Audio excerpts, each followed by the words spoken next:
I gotcha. But Roger, how long have you had those glasses? Because they look new to me. They are new. I got them within the They're, last couple they're weeks. looking nice, man. Thank you, thank you, thank you.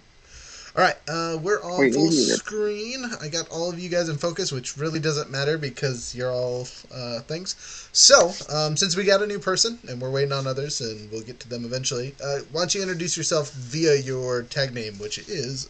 Oh, nope, you've changed it to Sean. You're now Sean forever. You can no longer change it. It's oh, official. sorry. Yeah. Okay. Yeah. So like, my name's Sean. I'm playing a character. I'm playing the character Ambition. He is a I don't know why I forgot all of this stuff. Sorry. Look at the character sheet. As a He side is. note, did you fix those stats? Did you reroll them? I I did. guess. Okay, good, good, good, good. I For did. those of Yeah. you, for those of you watching, I'm asking because he used standard array and the rest of us got to roll our dice, so I told him to reroll his stuff. Or sorry, you did points by, right? You're standing to me. Yeah. But yeah. I fixed it though. Yeah. Um. But he's a Dampier wizard. What kind of wizard Oh are boy. you? I know I looked at it, but why don't you tell him what kind of wizard you are? Because you're what I would call a unique subclass. I haven't seen a lot of people play it yet. Order of the Scribes. Sweet. Can't see. I can't wait to see that. So that one, if I remember correctly, is all about bringing magical objects to life, right? I believe so. All right. Cool. Yeah. Yep. All right. All right. All right. Talking about vampire or Dampiers. Give us a little bit of background on that because I'm sure that's a new race to quite a few people that haven't, played Curse of Strahd. I guess I don't even know if they're in Curse of Strahd. Are they in Curse of Strahd? Uh, I I think they're in as like a as like an enemy, but I know they're not in as a race. Mm, okay. But yeah, Anyway. so essentially, Dampfear's so there's two ways to kind of do a Dampfear. There's the like you're like an offspring of a vampire, kind of like Alucard from Castlevania. But another way you can do it too is like your character was like so essentially like you got bit by a vampire, but they weren't able to fully turn you into a vampire. Instead, you became a Dampfear. So like the ritual was interrupted or incomplete in a way. And essentially what you do is instead of like taking like you can use like the ancestral legacy, which kind of like gives you like if you're a tiefling with flight, you Mm-hmm, can still have flight as like a Dampfear, mm-hmm, or you can take like the extra attribute increase, mm-hmm, which mm-hmm. is like 2 and 1 stat or 3 and or like it's two and like I believe it's 2 and 1, or you can do it like +1 +1 +1 in Right, 3 different stats. right. Because they got introduced in Tasha's, right? Like, Van Richten's. oh, Vander. Oh, man. Okay, so they're super new. They're fresh. Only like a Yeah. year old. Okay, so your character will pop in a minute. It'll be very apparent when you show up. Obviously, I've shown your handy dandy thing for your character. I'm going to show it off on the screen now. He's going to be the guy with the squirrels all around him. From the top down, he's just going to be like a circle. But you'll be able to see. We've also changed all the other characters out. So Profi is now this little guy because that's the only soul blade I got. Let's see what else we got. We got our handy dandy super paladin. I don't think I changed him. I think I did that one perfect last time, but there he is now. The Warforged is an actual robot now. Uh, Yeah. Nice. and then for our other characters that may or may not show up tonight, I don't think I changed the mummy. He's still just a Yep. tagging along. And we're actually going to start with his stuff and the things we didn't finish with our Warforged is how we're going to start this session. And then last but not least is our half orc. Yeah, I don't have a glaive half orc, unfortunately, so this is about as close as we get. The other choice is a dude with a giant thing, and it's just a pain in the butt model to move around without it falling over all the time. So we're gonna use the one that is stable. Uh, anyway, we should have at least one more person join us in the next hour, half hour, somewhere around there. Again, we're not super stressing on time because at this point all of us are good, except for Castaway. Castaway will fall asleep eventually, and we'll have no idea because his mic or his camera will be off. Exactly. And I'm sitting on a very comfy floor cushion. It'll just be done. We hear snoring. We just got to mute him and move on. Right. What was that? That was a 3 again? Man, you just rolling them terrible. Just threes. All right, so yeah, so let's get the characters that are in there in the thingamabopper. What room should I put you guys in? So you guys just womped on Promfy's brother, just completely massacred him. He was like, "Take my brother upstairs," and you're like, "Nah, fam, we're gonna take you downstairs. Ain't no one making it through this." And you were right. You did not make it through it. Yeah, I know I picked out a map, but then I realized that we had other stuff already figured out. What's the session number for tonight? This is number 5. 5? Okay, thanks. Yep. None of these are good, y'all. Not that they aren't good maps, they're just like not appropriate for what we're trying to do, and I lost the one that we used. Okay, we're gonna use this one. I know it's not the one we used, but it's close enough. We'll retcon the universe for the 4 billionth time. Dun, dun, dun. It'd be funny if it wasn't so true. Oh, what you talking about? It is funny. Prime A material right there. Yeah. Get out of here, new bag. I got new dice today. I'm super excited. They're hollow metal dice. Unfortunately for you as players, that means my dice rolls are either going to be the best in the world or the worst. How's that visually? I know a couple of you are on your phones. I mean, it looks pretty good for me. That looks From, really good. the angle I can see. Yeah, looks good. Oh, wait, I'm a potato. I just picked your screen. Now everything's fine. Okay, well, I kind of like the dark effect. That looks good. Let me get some natural light in here. While we still have some, I'll probably have to change it up in a little bit, but, until then, there you go. So, the 5 of us, currently, are over here in the corner. Maybe. According to where we'll be. We're going to be in this back room.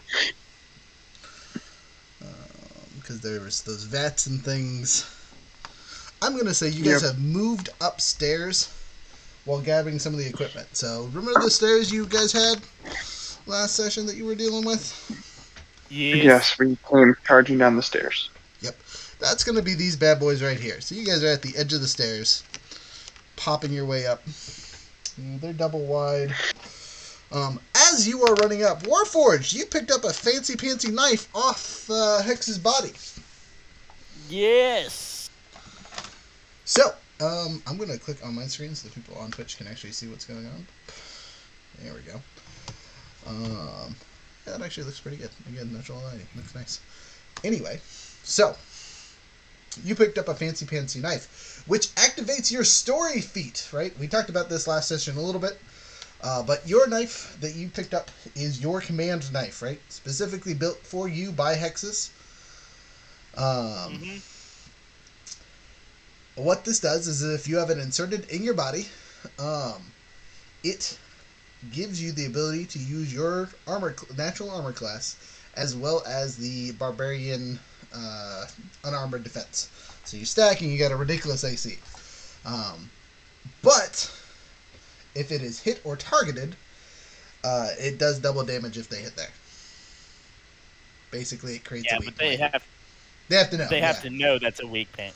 Correct. And you can stab it in basically wherever it has room. Because if you remember correctly, you are a fleshy humanoid body thing. So you're just stabbing yourself with a knife. You don't take any damage because story reasons, so on and so forth. So instead of having that weird soul sucky ability that we had talked about, we're changing it to where it just becomes a weak point if they target that. Yeah. But they'd have to know that about you to figure out. And you know it's a weak point almost instantaneously, so you can share that amongst friends and family if you wish. Otherwise, that's player knowledge and not character knowledge for everyone else. Yeah. By the way, for Sean, if you have not been introduced to this character, I have... While my charisma is a 14, I'm the ugliest thing that anyone has ever seen. I'm just a bunch of flesh that's been augmented and kept alive with rudimentary mechanics. Interesting. I like it. Yeah. Not fun to look at. I don't know how I'm going to get along when we get to, civilized society. Which is right out the door. Right outside, right? At least that's what you think. So, our handy dandy half-orc tells you he's going to try and secure some, basically a getaway coach for the all of us, because he informs you that you guys are actually in a manor slightly outside of town. So you're not quite at Navi. Surprise, surprise, you never made it there. Well done. But he does warn you to be careful. Obviously, no one knows that he's done terrible things. So he's just going to casually walk through the house without the group of you and get stuff prepared. So he kind of darts off and, I'll see you in a bit. You will know that Castaway's character pretty much has the same ability to just kind of walk around unnoticed, but we did just kill my ex-boss. yes, and he's a little bit more like people will pay attention to him, whereas the half-orc is new hire, no one really pays much attention to him. While we are talking and discussing a plan of escape, the mummy looks around for a couple seconds and says, "I will return when I am needed."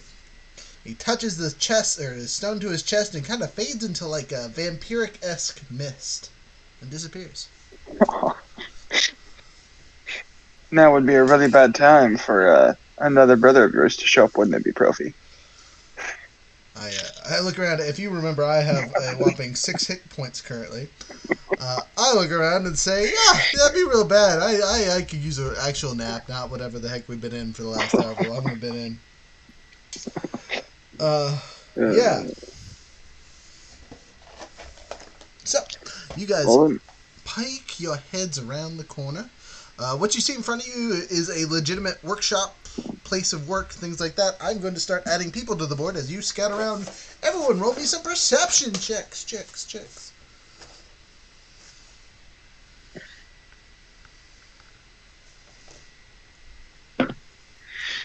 Ooh. 21. Wow. Definitely doesn't beat that. 15. 15. Good. 22. You, sir. It said everyone, but I meant everyone but you, sorry. 12 plus pluses is, actually, my perception's straight up, huh? So, 12. Now, as you will know, their former guard, Hexus, had a small regiment of bodyguards, besides yourself. Okay. Some of them have worked with you as long as you remember, and you'll inform the group members of this, obviously. But you do warn them of one in particular. All you guys know him by is Beardy. And Beardy's great, right? Real funny. Hasn't said a single word to you in the 10 years you've known him. Your best friend. Okay. He really likes killing people loudly, though. One downside. Okay.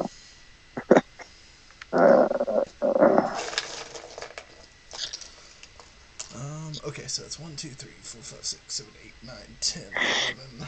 We're almost there, guys.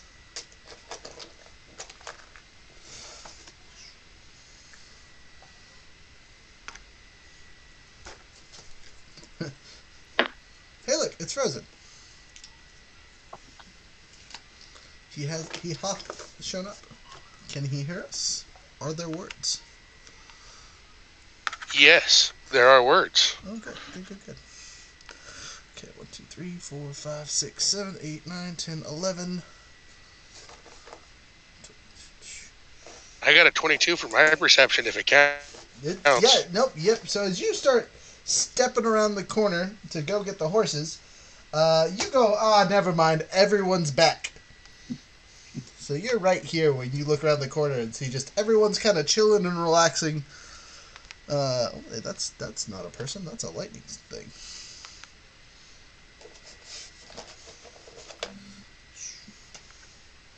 All right, 1, 2, 3. 1, 2, 3. I thought you said it was a small group of bodyguards.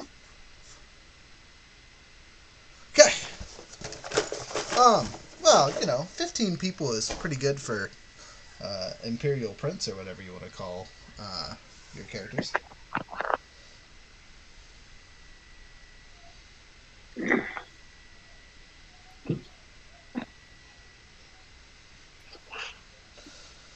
So, you have not been discovered at this point.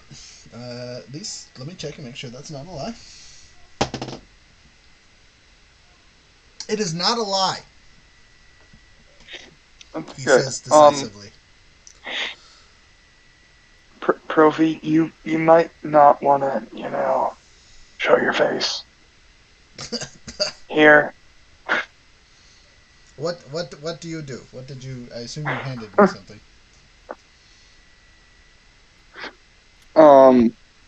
Hang on. Let me see what I have in my inventory real quick. Okay. I've got something. Um,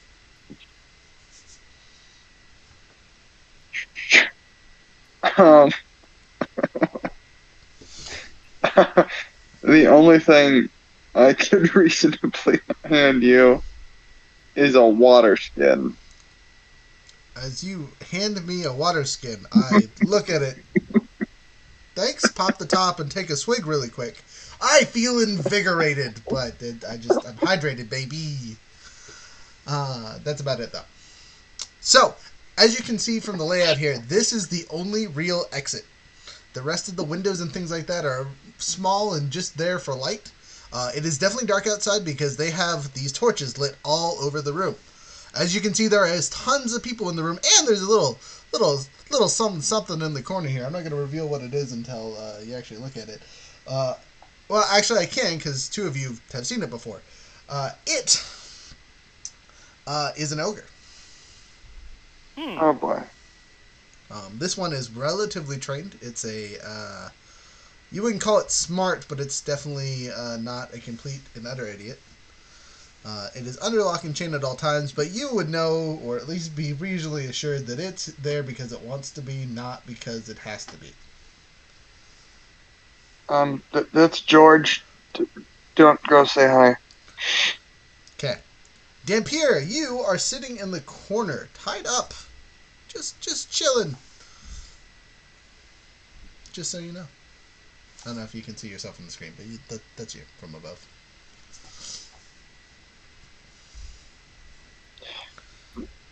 So what would you guys like to do? How are you going to sneak around this? Again, 3 of you. This should be working as usual. The Profi and the Mummy were the only ones that were would be bad guys. Don't work. And the Mummy just disappeared in the thin smoke, so Do you have anything that can hide, Profi? Go ahead. I have me. We can go for the if we don't look at him, he won't notice us technique. You know what? That's a solid that might be the best What are thing the we've ever chances that said. if we bind him?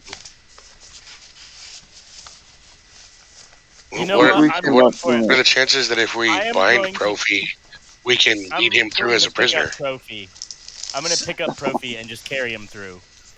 Okay. What's your strength? My strength is a 19. Oh yeah, you strong. I forgot. Sorry.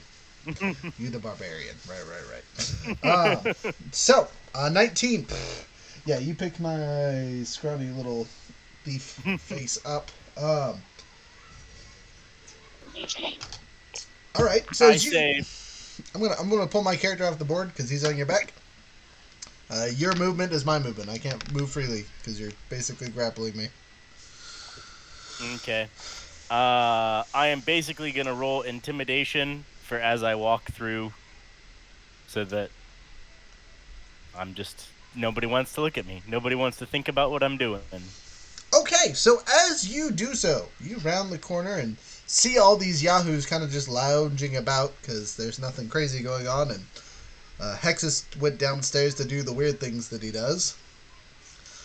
You come up with two of the... I'm going to actually put these guys in front of you.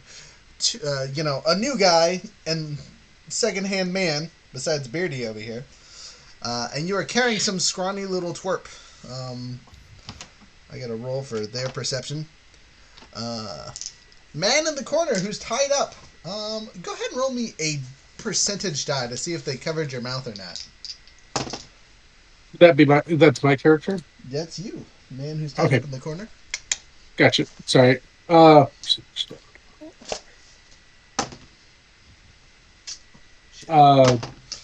78. Okay, yeah. You were loud and obnoxious. So they've got you pretty well gagged. Your bindings are not unbreakable at this point, but they're definitely not like an easy feat to just snap. And obviously, since they've cut your mouth off there, unless you have some way to cast spells without verbal components, no casting for you currently. Gotcha. Would you like to do anything in the corner? Go ahead and roll me a what would it be? Insight check, perception check, either order, but I need both of those rolls. Do you do you know what the thing is? So for insight, I got a 7, and for perception, I got a 23. Okay, so you see some dude on the back of the robot get carried up from the dungeon, and he's covered in some kind of gooey weirdness. He's bloody. He doesn't look like he's in good shape. But you also notice he's not tied up and is conscious. Your insight check, on the other hand, tells you that he's no one important. He's just some yahoo. Gotcha. You're here, right, as an investigator, right? You came to come check out some missing people's reports, and were ambushed by several of the men in here and have been tied up since then. Yeah, yep. So that's what you're doing here. Well, you're tied up at the table, looking very angry and annoyed. This probably isn't the first time you've dealt with these yahoos. We'll say that. This isn't your first time attempting to come into this place. And this is the farthest you've made it in, though. Unfortunately, you don't have your quote-unquote wits about you. So, as these guys are wandering through, Beardy turns, and you hear him whistle real loud. That tells you two that have worked with him before, he is signaling for everyone's attention. What do you do? Sorry. Oh, go ahead. Oh, no, you can go first. Sorry, I thought, yeah, you can go first. Okay. I'm going to do exactly what I know I'm supposed to do in this situation.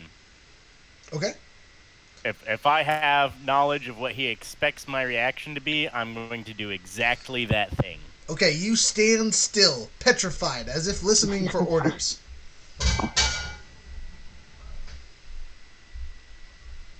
Usually when he whistles, he gives commands to murder people, so you are on pre-stabby stab activation. You other two, what are you guys doing? He whistled, and he's obviously seeing you. Beardy and I, you said, we're basically on the same level? Yeah, more or less. Right-hand man, left-hand man. Whereas you went and dealt with people and got supplies and so on and so forth. This man just killed people. He was Hexus's, violent solutions expert. Okay. All right. Hey, Beardy, who are you wanting to stab today? I mean, what's with the whistling? You only ever want to stab when you whistle, so what's going on? Through his helmet, you see a smile, and he says, "What are you doing with the prince?" And this is probably the most words you've ever heard come out of his mouth. My mouth is openly agape. He speaks. I do speak. I didn't know you could utter more than one word. Well. And that is stab. But, that's because you're... It was funny enough in most occasions. I'm going to interject with a very, very blunt and very obvious carrying him, sir. That works. All right. Frost, you got anything? Oh, he's muted. Dang it, Foss. We need you to talk. What's Fulgor doing? Sorry, I was blowing my nose. I didn't think everyone wanted to hear that. Oh, come on. Sound effects. It's great. Uh, so, what are you doing? So, obviously, they're talking for a second. You're the new guy. But you're real close. And y'all just walked up together. Like, you walked in, looked around, and then walked back down. And that's probably one of the reasons why there was some attention given to you.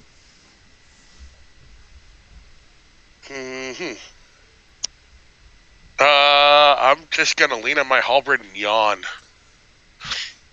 Okay. So, Beardy takes a step closer. Okay. So Hexus told me earlier that if the prince got out of the thing, I was supposed to behead him. You want to put him on the table for me there, buddy? Looks like Hexus already did a number on him, and if you bring it up here, I have a job to do. I appreciate how willing you are and ready you are to do your Are you gonna behead him job, with a dull axe? No, you're right. Can I borrow your glaive there? It looks pretty sharp. He looks over at Fulgor. Oh, no. He whistles a couple more times, and everyone else has stood on their feet. Okay, Birdie. Hexus wants us to move him to another spot. He's got some more, crazy shenanigan stuff and a little on the dark side, if you ask me, that he's got planned for old. Roll a deception check. All right, come on, 20. 13 total. 13 total. All right, I'm going to counter roll and see how he does. I'm going to use my terrible dice because I'm. Or would that be persuasion? You're definitely lying to him, so it's definitely deception. All right. Hey! You outrolled him by a whopping 1. Unfortunately for you, that doesn't account for his pluses. So. Oh, don't do that. Sorry. Look at my notes over here. You say, we're just putting him in another place, and he says, no, friend. The only place you're putting him is on that table. Heck, you could throw him over there with the Yahoo we tied up, and I can take a swing at both of them at the same time. Save me a couple seconds. I would like to see that, and I immediately walk over and set him down next to the person who is tied up. You do so. So we'll waddle. I'm going to readjust where the characters are. You're over here. You guys are standing petrified. Several people have come from the back to basically cut you guys off. You'll know that these two are like lieutenant level Yahoos. And like I said, people have kind of moved. Someone's standing right next to the chains of the Ogre. The Ogre, as you kind of walk by with the prince, kind of gives a... So I think when I... Oh, sorry. Go ahead. I'm listening. Oh, I was saying, I think when I see them, when they come over, I'm just going to be like, hey, a little help here. Feeding with your eyes? Got it. Yeah. Well, I mean, you are well surrounded. There's 1, 2, 3, 4, 5 regular Yahoos, 2 lieutenants, and Beardy surrounding you guys. And at the far table, there's an Ogre and 8 Yahoos? 7 Yahoos? So basically, the chances of us surviving a fight in here are slim to none. Maybe. Yeah. So as I am set down on the table, I'm gonna make a sleight of hand check really quick, and I'm gonna fucking kill it. All right, 20. I do have 2 hand axes precariously hanging off of my belt. You do, but that's okay. I don't need it. I have psychic knives. Okay. I'm extra sneaky with it. So 5 plus 17, 23. So as I make it a quick attack against the ropes on my friend laying next to me on the table, you, Sean, realize, or Ambition, I guess, that he rolled over, kind of sneakily cut with something. He kind of just swung his hands next to the ropes, and they got cut. So your hands are now free. Your legs are still bound, and your mouth is still covered, but your hands are now free. All right, cool. Thanks. And you hear the words, "Any help here will be hot." He says quietly under his breath. What would you guys like to do next?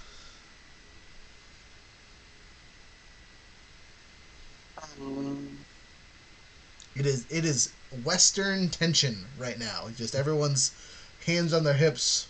No weapons are really drawn except for those that are too big to be stowed. But they ready.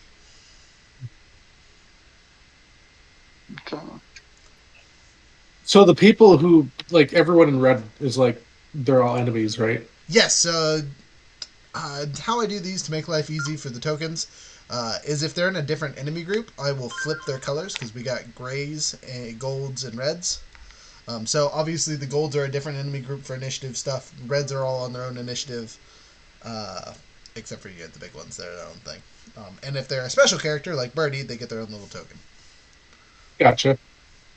We'll call the ones with tokens important NPCs.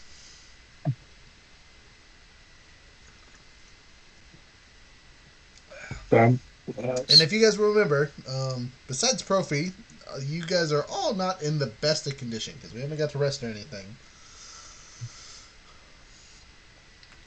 Right. That means question. I don't have my active reserve. You don't have what? Sorry. Oh, I'm sorry. I'm just thinking out loud. Oh, okay. I was gonna say. Question: Can you stack green flame? Can you stack green flame blade and smite, or does that not work? So I allow it because smite doesn't have to go off. It's just a bonus action to use. But they can't be done in the same round. Right? No, because green flame blade is a full action, right? And it's cantrip, so you can totally stack them. Okay, sweet. Yeah, because you get the attack is a quote-unquote free action. Oh, okay. Well then, while what's his face, Beardy, does he have a beard or is he clean shaven? No, he definitely very Viking-esque. You know what I mean? His very scruffy pretty much everywhere. He honestly might be a bugbear, or a hobgoblin. But you haven't really got to know his anatomy that well because he's always in heavy armor. Okay. Does a 22 hit? I am just swinging for the fences as he is focused on you just step going to lop him. Throw a swing? This is like up from behind him. So like as he's focused, staring, about to swing on Profi and. Oh, okay. So you let him walk over. You're like, okay, cool. Yeah, do your thing. Okay, so you get here and you stealth your way behind him. I'm gonna actually give you the ability to be flanking with your friend here. Does it look like it's flanking from above? Okay. It looks like flanking. I'm gonna say it's flanking.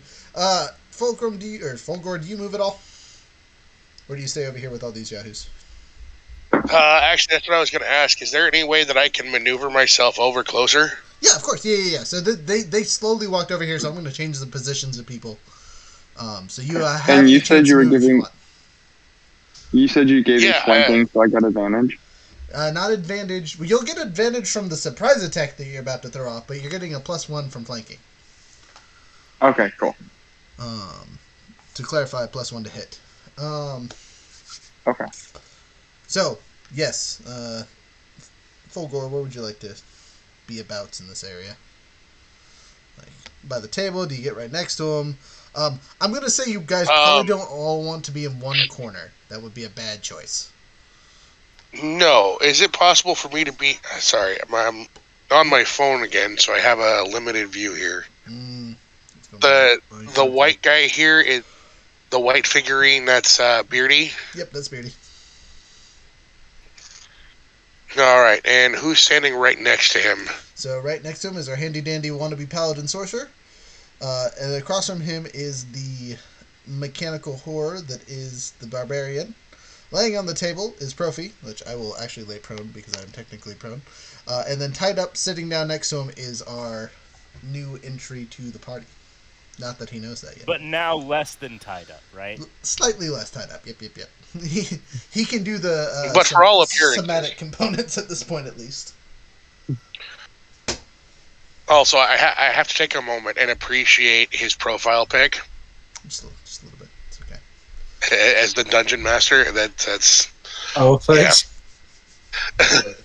Okay, so are you good with right here, or do you want to go somewhere else? Again, the table is a real table. The stuff on the ground is actually there.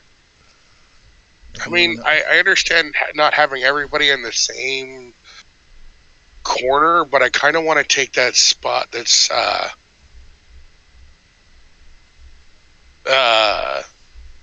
behind into nope, over. Yeah, that one. Too easy. So you get over there.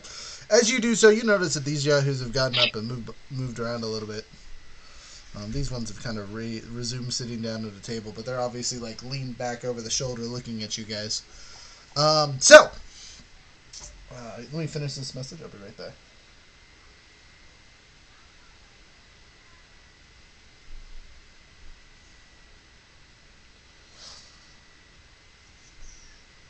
Oh, so, Sean, just to clarify that I had to send, think more of like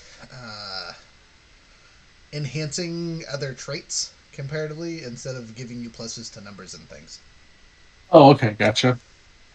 Okay, I dropped out. What happened?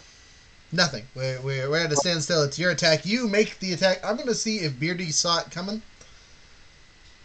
Okay. See if But he you said gets it's a surprised surprise attack or not? It might Okay. be. I'm gonna roll his thing here. No, he saw it coming. He baited you. He said Okay. swing it. It's a 23 to hit instead of a nat 20 then. Okay, so 23 to hit still hits. Okay. Everyone else, roll your initiatives. And I'll figure out how to roll damage. 17 years later. All right. 10. Who is keeping track of initiative today? Who would like the It is not me on the phone. I got on first. So is that you volunteering? That was the opposite of me volunteering. You can do it. Okay, cool. So I got 10. Okay.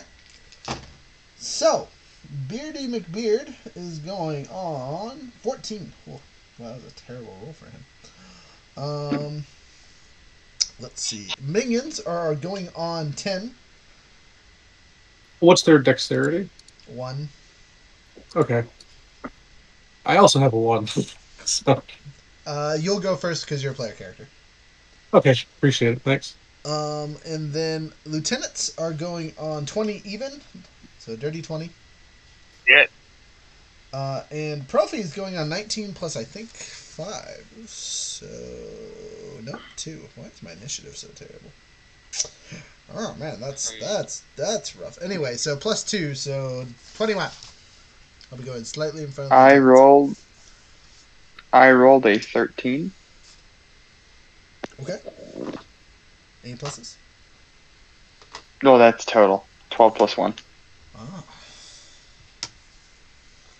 So I got 25, 20, 14, 13, 10, 10. And 18 for me. Nice Right, roll. cool. Alright, I've changed the lighting up a little bit so I can actually see stuff. Oh, hey, look, you can see my dice in the corner there. Look how blue and shiny they are. They actually are rolling real well. I've been rolling them for your bad guy, and that's why he's rolling so well. You can stop that. I probably should. You guys aren't going to make it through with his stats if I keep rolling 20s. I totally forgot one initiative. Yes. The Ogre goes on 6. Oh. I did not say my initiative. Oh, well, I said I forgot one. You guys better take care of yourselves. Yeah. I got a 16. A 16. That's good. Okay, so top of the surprise attack. I'm still gonna let it fly. You just don't get advantage. Gotcha. Okay, so damage is 26. You do 26 points of stabby damage. So did you smite and then? That's with Divine Smite at first level and Green Flame Blade, and since we're 7th level, it counts as 5th level, so it gets an extra 1d8 on hit. Yes, and there's an enemy within jumping distance, so make sure you. Right, What's the damage so on that? let me roll for that. Give Give me the extra is 8 more damage 8 to more that character. So as you take a swing, you notice that Beardy deflects most of it, and it smashes this dude that was next to you. Your attack basically just drives straight into him, and he's dead off the bat. Just flame blade done. Beardy smiles. Who's next? From top So of the he order. didn't take 24 or whatever I No, said it was. it looks like he completely redirected the attack. Oh, crud.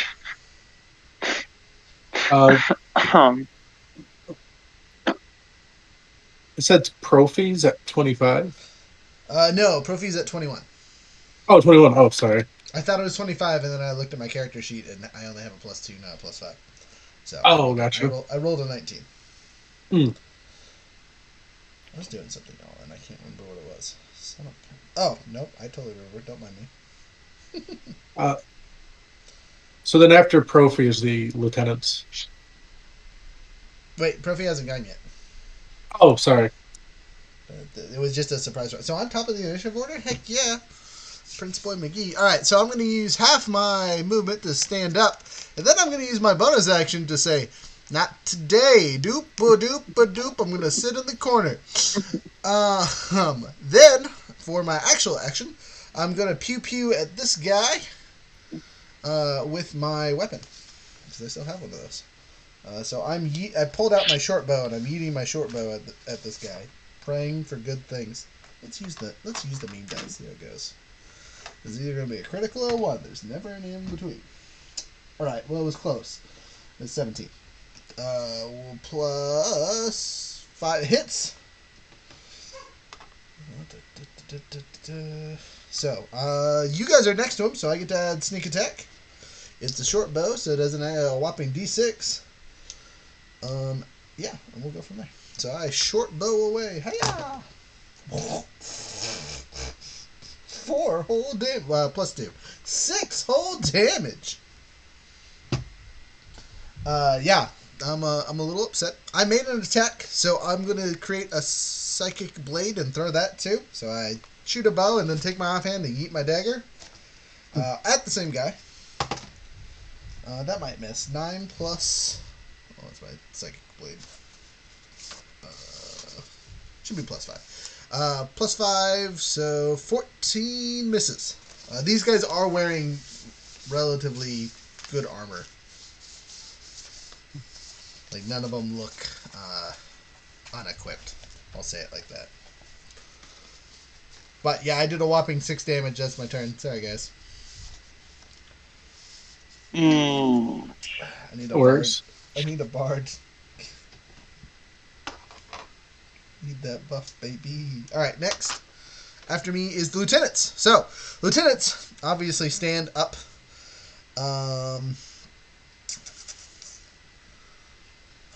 They are going to pull out longbows. You'll notice both of them are, there's an elf and a dragonborn, and they both look ranger-esque.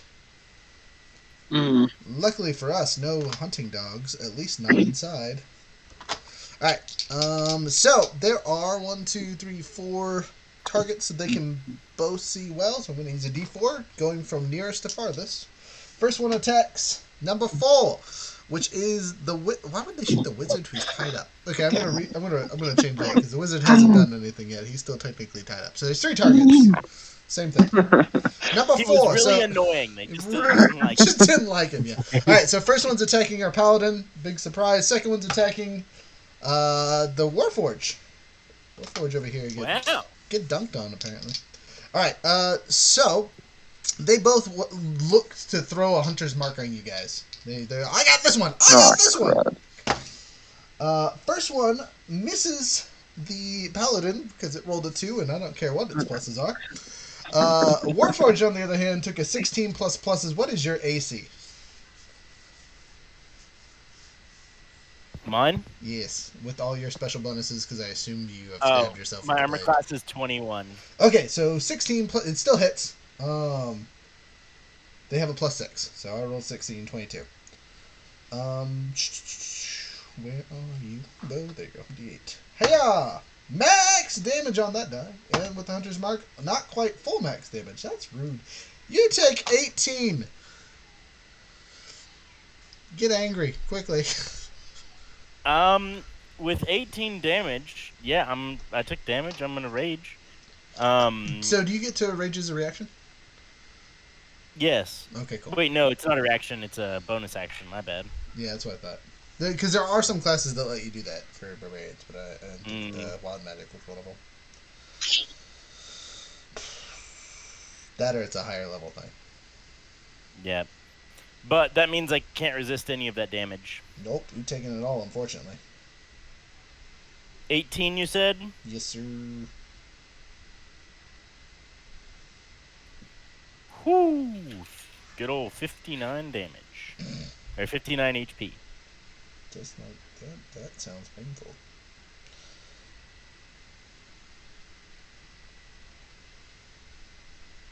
Anyway, whose turn is it now?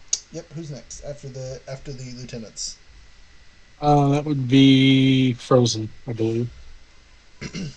Frozen. So our handy dandy half orc. What you doing? You got an enemy directly behind you, one within your polearm reach, and then obviously the big bad. Oh, I missed a trigger, didn't I? Nope, you're good. You're right where you're supposed to be. That enemy moved into my threat range, and I didn't. They started in your threat range. Oh, okay. I'm sorry. I missed it.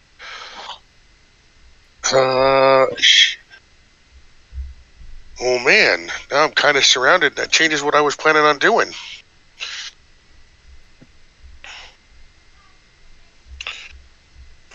Where is...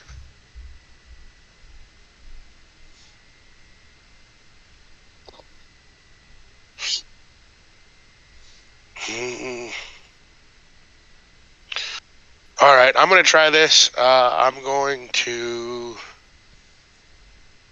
attempt to attack Big Bad Beardy.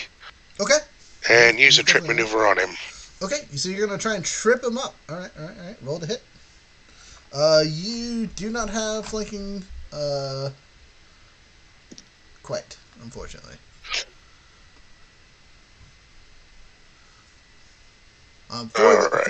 For future reference, though, because you have something with reach, you can flank at reach. I will give that to you, but you have to have the straight line. Oh. All right, and you want me to roll both attacks at the same time? If you want. All right. So primary is a 20 to hit. 20 total? Yes. Got him. Just gonna make sure it's not critical. And offhand is also a 20. Okay. So you're using a two-handed weapon. What are you? Oh, right. It's got the underside. Never mind. Don't mind me. Yeah, I got the butt. Don't you have 2 attacks though? Like as a more than 5th level fighter? Oh, yes, I do. Yeah, so I guess 3 attacks. Oh. Yeah, roll it. I always forget that. Ooh, that's a natural 19. Is that a critical for you? Unfortunately not. No, darn. But that does make it a 27. Yeah, you definitely got him. With all 3 or just with the last one? What was the second one? 20, 20, and 27. Yeah, both 20s hit. Oh, sweet. So you're all right, so wah, wah, wah, wah, wah. I have 2d10s, a d4, and a d8.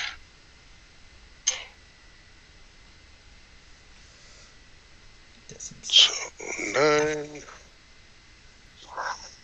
6.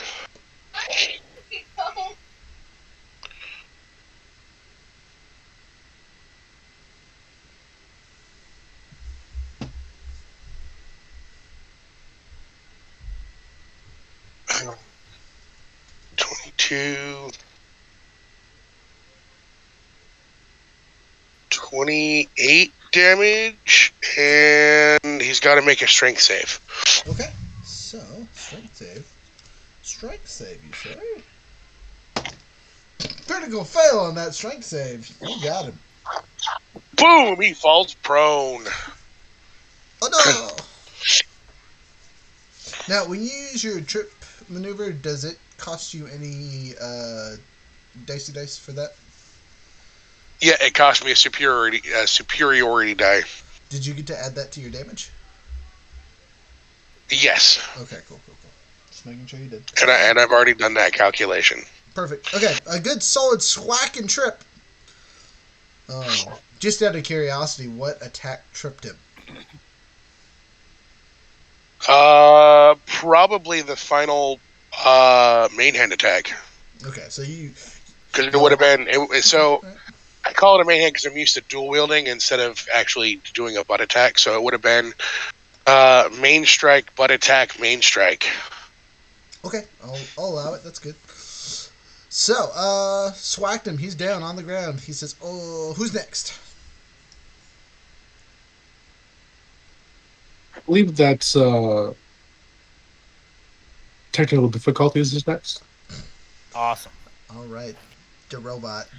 He's laying down on the ground right in front of you. Yep.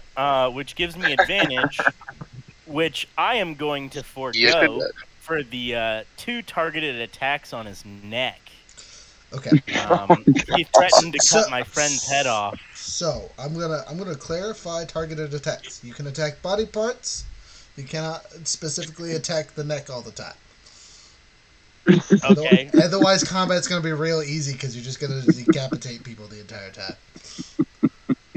That's kind of the plan. I understand, but let's just say he has too much health for you to be decapitating with this. If it's the last one and you target the head, you might get a decapitation. But while he has health, He's got a neck guard. Problem solved. Yeah, whatever. Regardless, His doctor told him to wear a neck. DM is telling you if you're gonna do Yeah. a targeted attack, it has to just be a body part, not a specific body part. Like our body parts die. The only His option you beard's don't get so full body. majestic, he has to wear an armored neck brace to protect it. Yes, and hold his head up. No, it's more like even though he's knocked on the ground, he's gonna move his face away from the blade. You know what I mean? I like my reason why. Okay. Anyway, your called shot for the head still does stuff though, so go ahead and roll and do damage if you. Well, I'm actually. He's on the ground. He's being beat up. This thing that's behind us, this big ogre thing. I know that it's not good news, correct? You would assume. I mean, again, it's a semi-intelligent ogre. Okay. I am going to rage and use instinct pounce to jump on the other side. So I'm pointing at my screen, and I realize you can't see me pointing at my screen. So the area between him and all of those enemies. So there, where I can target him and those other 2 enemies too. Okay, so you're gonna jump there? Yes. Okay, you have the movement for it, I assume. Yes, I have 4D movement. Okay, Instinctive pounce lets me jump up to my full movement. Okay, so you don't even have to roll for it then. Yeah, whenever I enter rage. So you've entered Imagine rage. seeing a person Yes. standing still and then just jumping 40 feet in one direction. Okay, with that, go ahead and roll me your D8 and let's see what happens.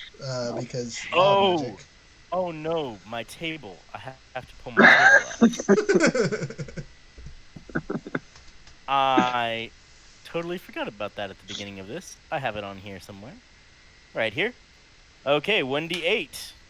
That is a 5. Whenever a creature hits you with an attack roll, before your rage ends, that creature takes 1d6 force damage as magic lashes out in retribution. Wonderful. Nice. How much does it do? Sorry, you get an extra 1d6? Every time something hits me, it takes 1d6 damage. Wonderful. Yeah, and they can't save from that. So that's perfect. Just get in all the enemies and let them swack you for 10 minutes. If you survive. That's what I'll do. He'll stand on top of me. I'll lay prone, and then I'll just use lay on hands to heal him. Okay, so you've jumped there. Your magic is activated. The tentacles pop out from around you, and what do you do next? I am going to hack and slash Big Boy. Big Boy. So Big Boy's tied up. He's over there like, what's going on? What was that about? It's been 2.3 seconds.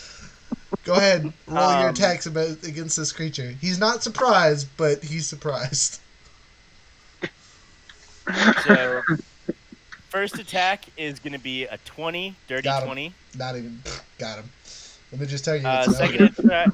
Second attack is going to be a 19. Got him. Move on. And the menacing. Ooh. Oh no! The menacing is a 27. What's that countered against? So menacing is because of my menacing feat. I roll an intimidation check for every melee attack on someone. Oh jeez. Okay. That's it. That's going to be a lot of rolling for you, barbarian. So you hit him twice, and he rolls a counter, I assume, or a wisdom save. He has to beat my number, which is a 27. Gotcha. What's he using against it? It's a wisdom, right? Yeah, it's a wisdom save. Yeah, you got him. And he is now frightened. I'd be frightened too if a robot death machine just jumped in front of me and stabbed me twice. How much damage did you do with said stabs? Okay, that is going to be...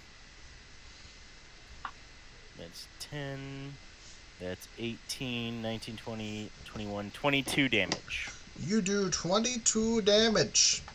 Yeah, about that. Ogre over here like, this is some bull. Well, no one told me there'd be craziness. I wasn't ready. All right, who's next? Next is Beardy. Beardy! Beardy says, you've all made terrible decisions. He stands up with half of his movement. He then gets next to both of you. Which triggers your sentinel, I believe, because he was in range and then he's taking a step forward. So you can activate that if you would like. If you would like. Yes. Wait, is he stepping out of my range? No, he's still in your range. You just stepped so he can hit both of you easily. I am going to take that reaction.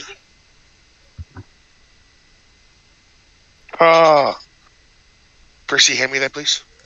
Sorry, my die fell off the table. You're good. We ain't stressing if you die, promise. We only stress if you die, you know.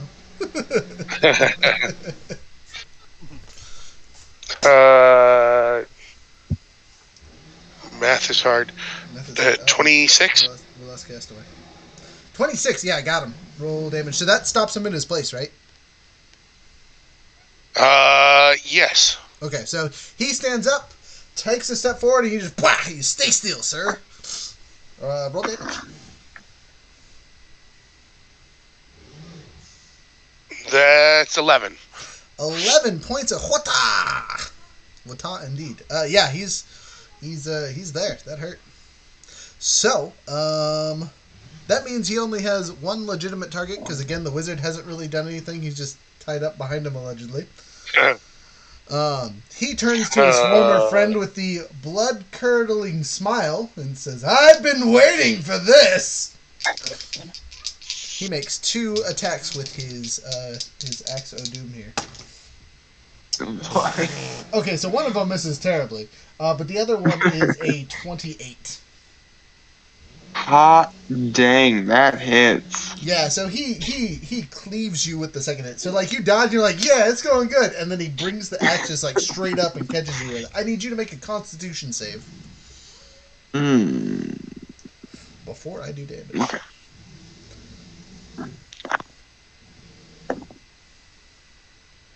Well, that's a critical fail.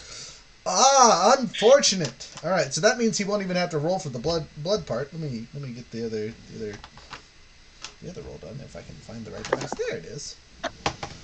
Max damage! Oh, yeah, sorry. Oh man, are you dead? You take 24 points of damage, and 12 of it, Holy 12 shit! of it is bleed.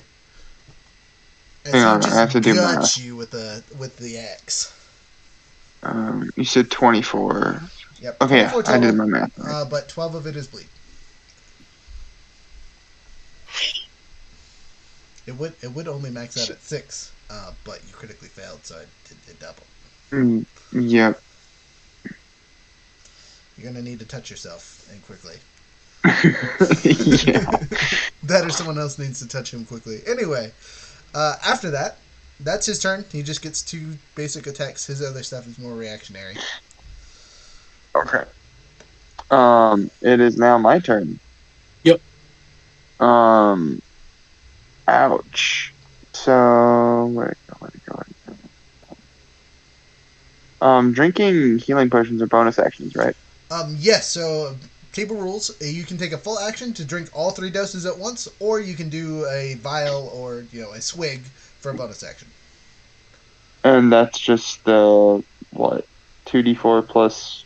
It depends on what potion / stuff you have. Do you have vials? Do you have a full potion? What you got on your character sheet? I mean, I was paying the 50 gold pieces a piece one, so potion of healing. It doesn't say. It was just on the handbook. Okay. Oh, So, those ones are yeah. yeah. So they're 2d4 plus 2 because they're just basic level stuff. But again, house rule to make potions more effective / reduce our dependence on healers is a full potion has 3 uses before it's expended. You can either chug it all at Okay. once, or you can take a swig and it just does the 2d4 plus 2. So basically, if you chug the whole thing, it's 6d4 plus 6. Okay, But so that takes a full action to do.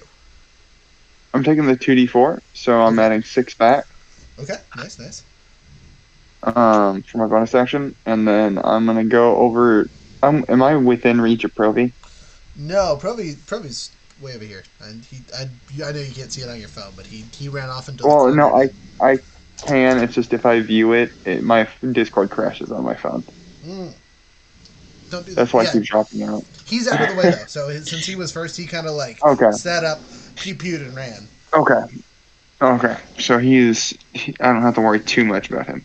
No, Okay. Profi learned his lessons with the T-Rex. He is not going to jump things that are much stronger than him. The T-Rex is a good learning moment. Get chomped twice, run away.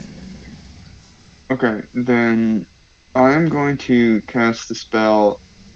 Oh wait, no, I already used my bonus action. Crap, I can't use that again. Never mind. Then yeah, I'm gonna schwack it a schwack. Okay, so you say F this healing, I'm just going to end him. Now, as a side note, you might want to take your action to actually patch up the bleeding. Because if you don't do something about the blood loss, you're going to bleed Okay, at the end of your turn again. then I give myself my full pool Oh, of 30 to I cancel that out. I said Yeah, that that wrong. You actually take the blood at the beginning, and then do your turn. So you take another 12. Okay. But you doing your healing will stitch the wound because it's magical. Drinking the potion will not. Okay, so I'm at 27 minus 12, or would have been. Okay, I'm at 51. Okay, you're still good. And that's with lay on hands and a potion. Hey, side note, God. Wizard, what did your health increase at all after you rerolled? Because I didn't see your new stats. Oh, no, it's still at 30. Oof, sir. Dangerous. When you get time, shoot me the just a message or whatever what they are. Oh yeah, I'll do it. Yeah. Gosh, yeah, this is not looking good now. Alright. That is my turn because I don't have a free action. That's that's rough. You need Misty Step badly. So Yeah, after you do that and stop yourself from bleeding out instantaneously, who's next? It's me next. Okay, you're on the table. You are tied up again at the feet and at the mouth, but you can use your action to untie yourself and then use a movement to escape. You are within range of Big Bad McGee, so I mean, if you have something that you can touch and shock him, you can also do that. He is wearing metal armor. So for the ogre guy, I'm gonna cast Mind Spike. So you're hitting the ogre. Okay. Yes. Yeah. Yep. Can you cast Mind Spike without talking? It's. Oh, I thought it's somatic. So somatic is with your hands. Yep. Okay, so yes, you can cast it without talking. Okay, so for it, it says I reach into the mind of one creature I can see within range. The target must make a Wisdom saving throw. Okay, let me make Uh, and then it's a 15 DC save. Okay, I rolled a 16, but he has negatives, so give me 10 seconds to get the appropriate number here. You said wisdom? Okay. So with the negatives, he's at 14. So he okay. All right, so he's gonna be taking 3d8 psychic damage. Woohoo! 3d8. Oof. I thought it shouldn't only be 2d8 at this point. No, because I'm casting it at a. Let's see here. Is it? It's a cantrip. Mind Spike? Yeah. No, it's I'm thinking it's a Mind second Sliver. level. Sorry. I'm thinking Mind Sliver, which is a cantrip. Don't mind me. Oh, no worries. Okay, so you cast Mind Spike. Totally different spell. 3d6, right? Or 3d8, sorry. 3d8. And Okay. then I did 11 psychic damage. Okay, you do 11 psychic damage. So not only is this thing terrified, it also just got hit with something in its brain hurts really bad and is having a small aneurysm. It looks bloodied. As blood burst out of its eye holes. It is crying blood tears. Nice. And then for it, I also know, like, so it says as long as it's on the same plane of existence, I have knowledge of the target's location, and it can't be hidden from me. Okay. I guarantee you are not missing out on the ogre 10 feet away from you. No, I gotcha. But yeah, gotcha. Does that have any other effects? Or is it just good damage? Because I know Mind Sliver, they take negatives on some of their rolls. No, it looks just like it just can't be hidden from me. Okay. That's about it. Cool. And then I'll pass my turn. All right. You still have a movement action, but I'm gonna go ahead and roll me a. Were you trying to do that stealthily at all? No, I wasn't. Okay. Since they helped me out, I guess I was helping them out. Okay. I wasn't super worried about that. I was more worried about if Yahoo McGee, who's getting whomped on over here, is gonna turn over and be like, "Aha! You did something now. You're in range, swamp." Which is important for your 30 points of health. Gotcha. I mean, I guess I probably not, because I think if I rolled stealth, it would be an action, right? No. So casting stealthfully, right? Because you haven't taken any other turns. I would allow you to make a stealth check to see if you were able to do it under the table. Because you didn't say anything. You just moved your hands to do the spell. Okay. Yeah, I guess. Okay. Go ahead and roll a stealth check then. Okay. I'm just gonna use everyone's passive because that's gonna make my life easier. 11. Okay. Yeah. So you tried to be sneaky about it, but you are seen. There's no one in this room that did not see that, unfortunately. No worries. Except for maybe the ogre. Right. Missed it. But yeah, I'll pass my turn. Okay. Who's next? Should be all the enemies now, right?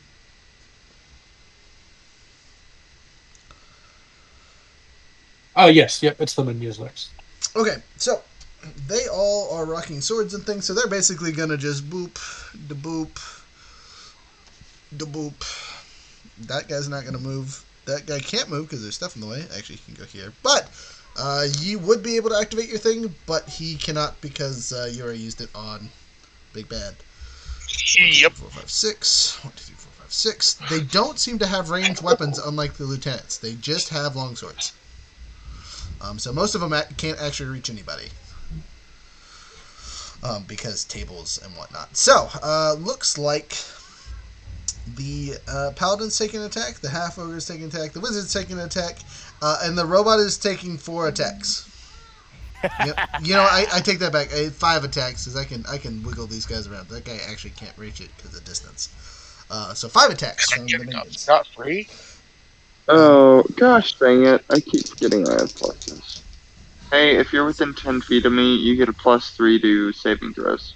Hey, that's important. FYI. Alright, 1, 2, 3, 4. I can roll 4 attacks at once. Alright, senior. What's your AC? It's 19. Not you, the robot. The robots is 21. Okay, so that means 2 of the attacks hit you. And do a whopping 5 points of damage each. So you're taking 10. You can obviously reduce that because you're raging. And then the last one misses. Okay, so 3 misses, 2 hits. Those 2 take their d6s. Do you want to just roll 1 for the whole round, or do you want to roll for each individual? I'll take the 1 for the whole round because my first roll was a 6. Okay, that makes everyone's life easy. So the 2 of them that hit you take 6 points of damage. They're hurt. That hurt. Jumping over to our handy dandy fighter. Fighter does a 9 hit you. Gonna assume a no. Onto our paladin. Paladin does an 11 hit you.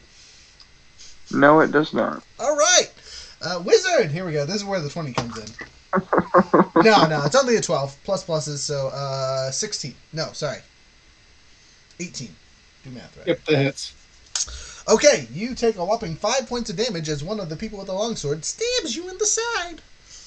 Okay.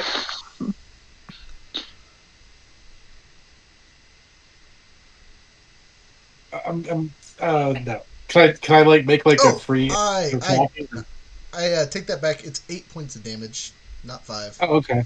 Gotcha. Same thing for the barbarian. You would be taking 16, but obviously cut that down to half because you're raging. Okay, next. Sorry. You asked a question I didn't answer. My apologies. What was it? Oh, I was gonna be like, can I make a free action to like criticize the guy? You can talk all the mad junk you want. Okay, I'll just be like, really stabbing a tied up enemy, really? So what that sounds like is because you're still gagged. Oh, gotcha. Okay. But you definitely say those words as loud as you can. The message is felt. The vibe check has not been passed. Okay. Alright, jumping over to stats. Alright, who's next? Ogre? Is Ogre's turn yet? I think so. Oh, yeah, sorry. Yep, Ogre's last. Okay, so the only person that this guy can attack is the robot. Because he can't move closer and he's stuck in a corner. So effectively, he's pinned in place because of placement. He does get to save at the end of his turn after he makes this attack. With multi-attacks, how many attacks he got? Nope, just 1. Roll to hit the robot. 8 plus pluses definitely does not hit. Right. 14, yeah, nope. So he takes a swing. Oh, actually, sorry, it's a disadvantage. Okay, that's even worse. He misses. That's his turn. He can't go, can't do anything. Again, stuck in a corner. I guess he could throw javelins, but he already made his attack, so too late. He gets to save at the end of his turn for being friend, though, right? You are super quiet. We've lost your volume, sir. He has to make a 13 wisdom save. He critical, even with those negatives. He's no longer afraid. He took a swing and was like, okay, that's a thing I can hit. But he did miss you, so he doesn't take any damage. Next. You need to go and get ready for bed, kiddo. Okay. Why is this so thick? It's not. You're just pretending like it is. Now go get ready for bed. Okay, so Profi's gonna do the sneaky stabs. Dun dun dun dun dun dun stab. Alright, sneak. I'm gonna. So, there's nothing really to hide behind. So, I'm just swinging for the fences. I don't have advantage, but if I hit, I get sneak attack because there's allies all around him. 18 plus plus is hits. I'll take it. So D8, 2D6 for the sneak attack, and it's 2D6 or 3D6. Guys, it is 46. I've been robbing myself of D6s for the last 2 sessions. Why did no one tell me? Oh. Okay, anything else I need to add? Not yet. First stabbity stab. Those are good numbers. I'll take that. That's acceptable. 20 points total from the stab as I just shank him with my sword. The rapier stabby stabs. Since I'm in attack, I'm going to get the other attack with the psychic blade. Critical. So, we roll the dice. I don't get to add my sneak attack again, but I do get that and an extra one of these. Where are you at, D8s? Maybe, perhaps. Okay, 2d8s on the critical, and a cool effect. Oh, so for Sean, we're playing criticals in this session as sorta raw, so you only get the dice rolls that you get, but criticals always have cool effects for narrative purpose stuff. So I rolled a 7 and a 4, so I got a whopping 11 points of damage, and the cool effect is... I'm going to roll Bloody Parts die. Let's find out. So, when you... Oh, sorry. I'm listening. Oh, when you say... So, like, when you say critical, you mean like a nat 20, right? Nat 20, like, or if your character crits on a 19 for, whatever. Gotcha. So, like, the dice don't increase then. It's just the, right? Like, how with... Gotcha. Okay. Just making sure. Sorry. Yeah.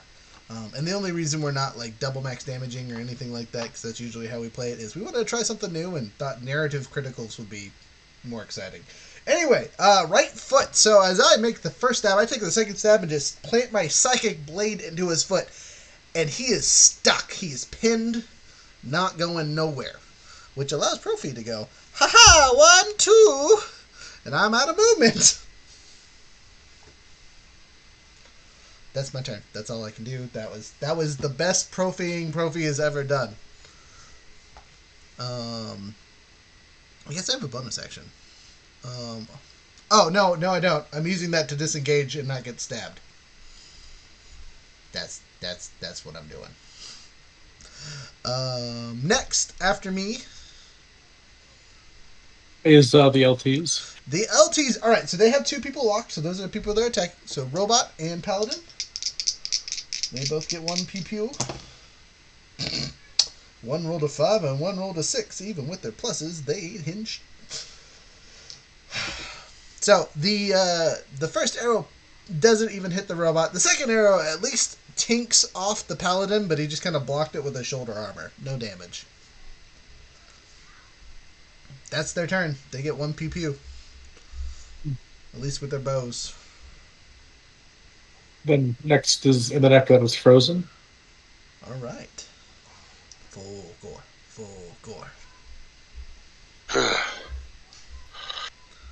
All right, so I still have a big bad in front of me and a bunch of bad guys around me who aren't interested in attacking me. Correct. Well, they are interested in attacking you for sure. One of them couldn't reach you because of movement. Otherwise, you would have 3 enemies. Well, actually, sorry. You technically have 4 enemies in range. So you got Big Bad, this guy, and this guy are all within 10 feet of you. So you can go yeah, but it's the big bad that I want to keep getting a piece of here. Okay. So I'm gonna roll my attacks. Oh no, he's slightly out of range. All right, cool.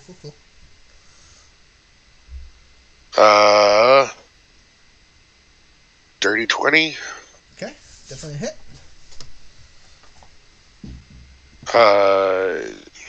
27. Definitely a hit.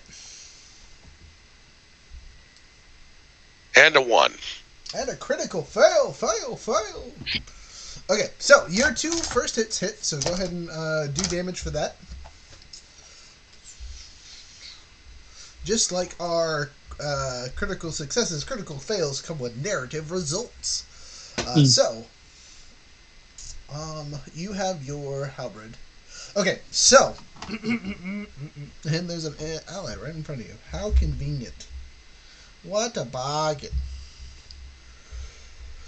So, 21 points of damage for the first 2 attacks. Okay, so you hit him for 21 points of damage, solid swacks. Go ahead and roll your third attack. Rolling for damage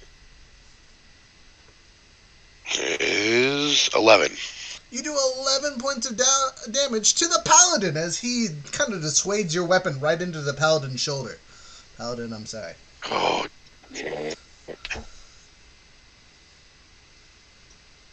And that ends your turn, so no movement or anything so like that at this point.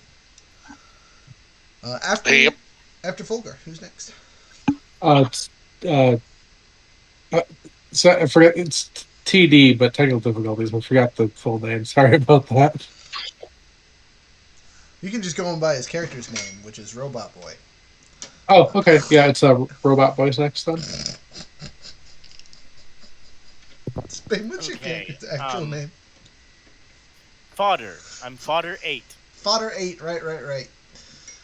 Because I'm just cannon fodder. I feel like that should be your name. It should be Cannon Fodder 8.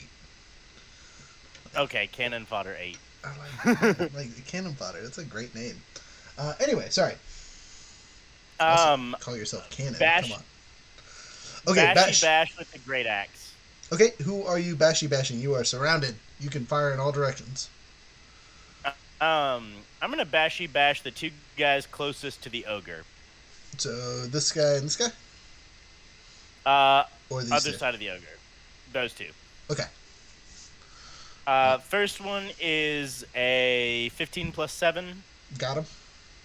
Second one is a 9 plus 7, so a 16. 16 still hits.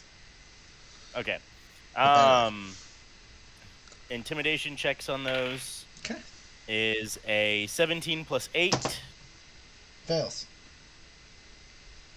And a 15 plus 8. Also fails. For intimidation? No. They failed. You succeeded. Oh, okay. I was like, dang, wisdom. They strong. No. They is not. You got them good. They weren't ready. They about to cry. First one takes 12 damage. Okay. Second one takes 13, 14, 15, 16, 17, 18 damage. 18 damage. A swat. Okay, so one of them, the one that's already taken damage, looks like you bloodied him, and the other one also looks bloodied. So they went from being healthy-ish to, ow, it hurts. Everything hurts. My life, it is offhand. Away. I'm going to take one hand off the axe and punch the ogre. So, side note, why don't you just kick him instead so you can keep your hands on your weapons? Because I have an Iron Fist bonus that allows me to do 1d4 plus strength with my offhand attack. Okay, that would be... I mean, you could do Iron Boot.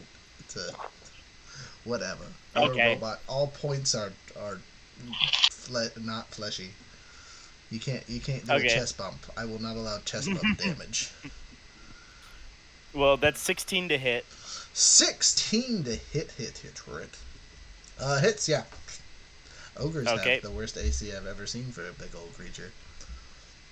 Max damage. 8 damage. Solid thunk. Does he also have to roll an intimidation? No, he's already saved. Okay. Oh, so you can only apply it to him once? That's nice. Okay. After you stab, kick, who's next? Next is Beardy. Beardy! Alright, so he has several targets in his vicinity. One of them he is not very happy with. The other one whacked him with the thing like 26 times, so he's going to step forward. Hi-ya! I would generally allow you to proc, but your critical fail stops any of your actions for the rest of the turn, so you cannot react because of it. Mostly because you're in shock for stabbing your friend in the back. I didn't mean to. I'm sorry. Wait, what? Who got stabbed? You took 11. Sorry, I kind of passed out for like legitimately 5 minutes. Coincidentally. Alright, I see how it is. Alright, you're taking an attack, and Fulgur's taking an attack. Fulgur, what's your AC? Because it missed the paladin. AC is 16. Okay, so he definitely hits with a 25. Go ahead and roll me a Constitution check to see if the axe does mean things.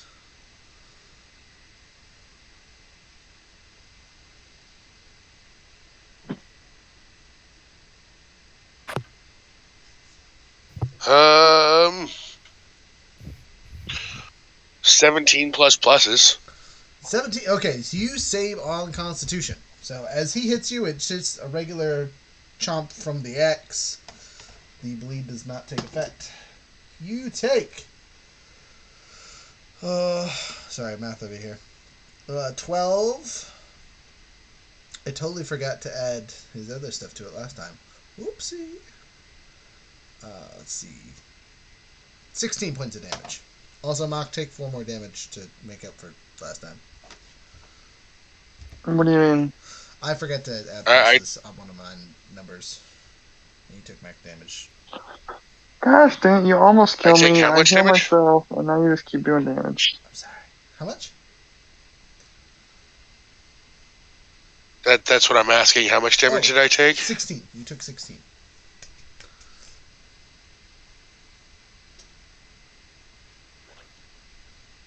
It was not max damage, by the way. Man, I really thought you wouldn't hit like a bitch. It's the bleed. It's the bleed that hurts. You saved against the bleed.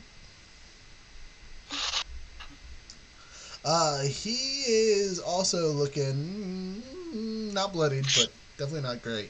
You guys have hit him for 70-ish points of damage.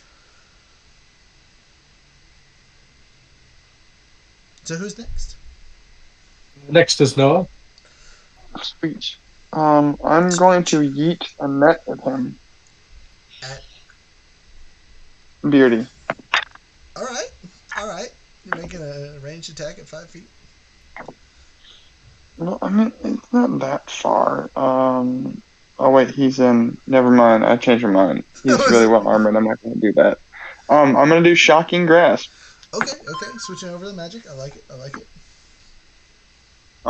Does a 17 hit? 17 misses. Darn. Okay, I'm gonna schwack him. Okay. With my second attack. 24 hits. Hold up. You just tried to do Shocking Grasp, right?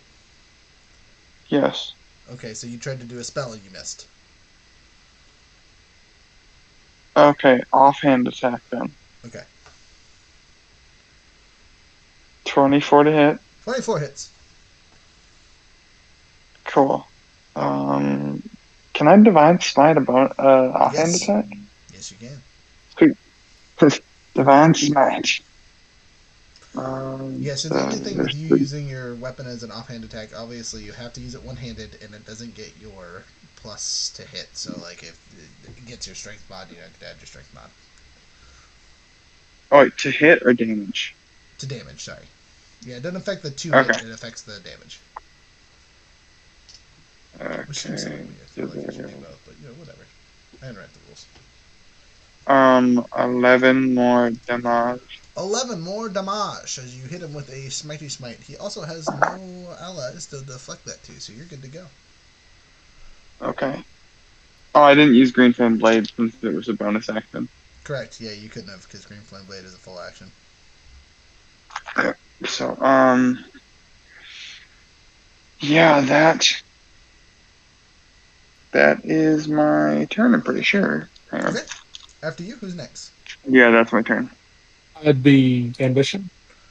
Okay, So- Ambition. You got a dude right next to you. Okay, so question: who is the in the middle, like by the ogre in the middle of the enemies, north of me? That's me. Oh, this guy. Gotcha. That's Okay, gotcha. That's the robot. Okay, gotcha. I Uh, rolled my own. I've still got most of my HP, and anytime they hit me, they take damage. okay, gotcha. Well, because I was thinking about using Snowball Swarm, just like kind of like to the right, so like it doesn't hit you, but it hits everyone else in a 5 foot radius. If that's your play, that's your play. Yeah. All right, so I'm gonna cast it. You, So I'm gonna cast it at second level. okay, I am warning you have an enemy next to you. No, I know. Okay.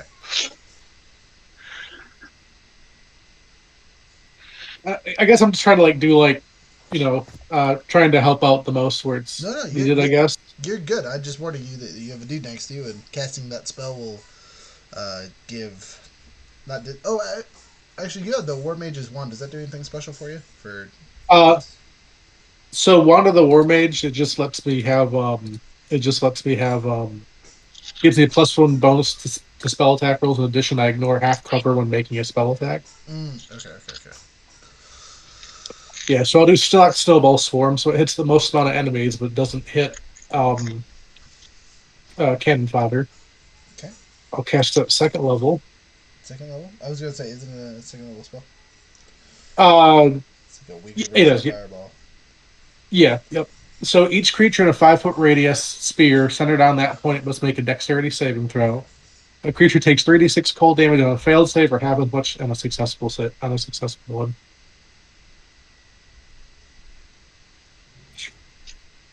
Okay. Wait a second. And then my save is DC 15. DC 15. Got it. Alright. 10 seconds. I'm looking for something. Okay. So if you throw it right, trying to see where it will hit the most people. I think right here will hit 4 of them. Okay, sweet. Yeah, that's what I was kind of thinking. I just wasn't because I'm yeah. Okay, so go ahead and roll your damage, and then I'll roll the 4 dices. Success, fail, fail. Okay, so 13. 3 of them take full damage, 1 of them takes half damage. Okay, 13. Okay, so this being one of them, he is at least bloodied, and those 2 are hit. And we'll say this guy in the back corner is the one that took half damage, and he is taking 6. Right, sounds. I believe so. Yeah, because I can't remember if it gets upped or down. I think it's down. It's like down. Yeah, not. we round damage down to save lives. We're here to save lives. But Okay, sounds good. everyone in this area has been touched now. No Yahoo is safe. Okay. You know what I just realized though? I have to re-roll all those to see if they take half damage because you cast with someone next to you, which means they get advantage on them. That didn't change. Oh. That didn't change. The one that succeeded better, and the other one did not succeed. So that changed nothing. Gotcha.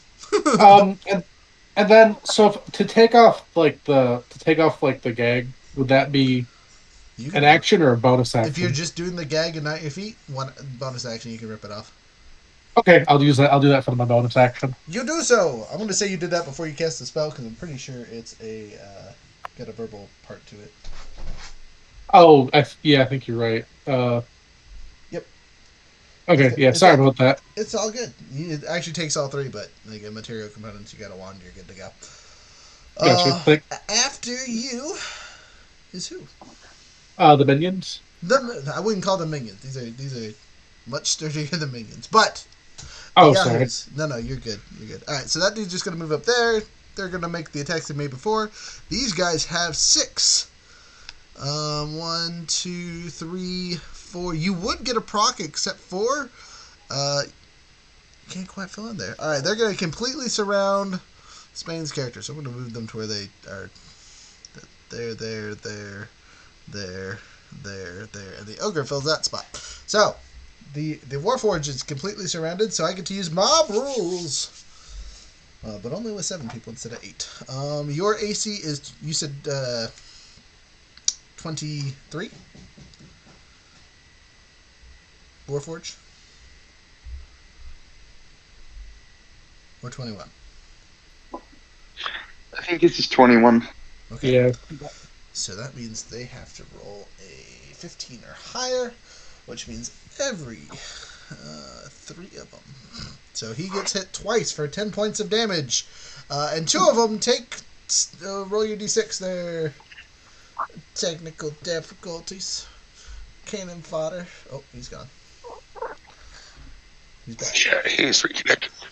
Alright. D6 whenever you're time. He's having technical difficulties. Yeah, right, exactly. We're over an hour into the stream. It's going to be like that. Oh, I heard noises. That was him plugging in and unplugging his mic.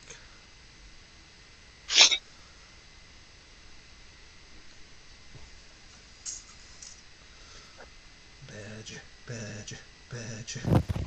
Oh, he's gone. Not quite. Not quite. All right, so we'll come back to him in a second. He'll take his. Sorry, it's not 10 points of damage. It is. Can you hear me now? There you are. Yeah. It would be 16, but again, he gets to have it, so it's only 8. Roll your d6 to see what the 2 yahoos took. 5. 5. All right, both of them take 5 points of damage. So I'm gonna. Since you're surrounded by 8 people, we're gonna use a d8. Number 5. 1, 2, 3, 4, 5, and number 7, which is not this guy. All right. Yeah. Next. Next is the ogre. Oh, sorry. There's other minions. So one's attacking Profi. Oh, sorry. One is attacking the wizard, and then 2 on Fulgor and 1 on the paladin. Paladin, you're first because why not? Paladin, I apparently like your character enough. 17 versus AC. That does not hit. Okay. Fulgor, you got 2 attacks. They aren't an advantage. One of them has a +1 because he's flanking you with the big bad. Big bad. Really quick, out of curiosity, because I got the thing, do I lose my reaction for this turn? Yes. Yeah. So if you critically fail, you lose your reaction. But I'm going to clarify that only with your reach. If they still move in and out of your closest range, you can use your reaction to hit people. But if they are at your 10-foot range, no. Okay, so the reason I'm asking is because part of Sentinel is if there's an adjacent creature that attacks somebody, I can make an attack on them. They're within 5 feet, so yes, you can use your reaction for that. So that one that just attacked the paladin there, I'm going to attack him. Okay, roll to hit. Does a 27 hit him? 27 hits him. For 12 damage. Okay, a solid schwack. Unfortunately for you, though, both of the yahoos that were attacking you, gotcha. So I rolled a 16 plus pluses, so 22, and a 13 plus pluses is 19. Does 19 hit? 19 hits, yes. Okay, so you get hit both times. You take 16 points of damage amongst the 2 of them. Wizard makes an attack. Wizard, he rolled a 2. The dice gods say, "Don't kill the wizard. The wizard doesn't deserve it." I am happy about that. All right, let's see if they can kill Profi, though. Profi has 6 points. If they hit him, he's going down. 12 plus pluses. What's my AC? Not high enough. All right, so I have an AC of 13, by the way.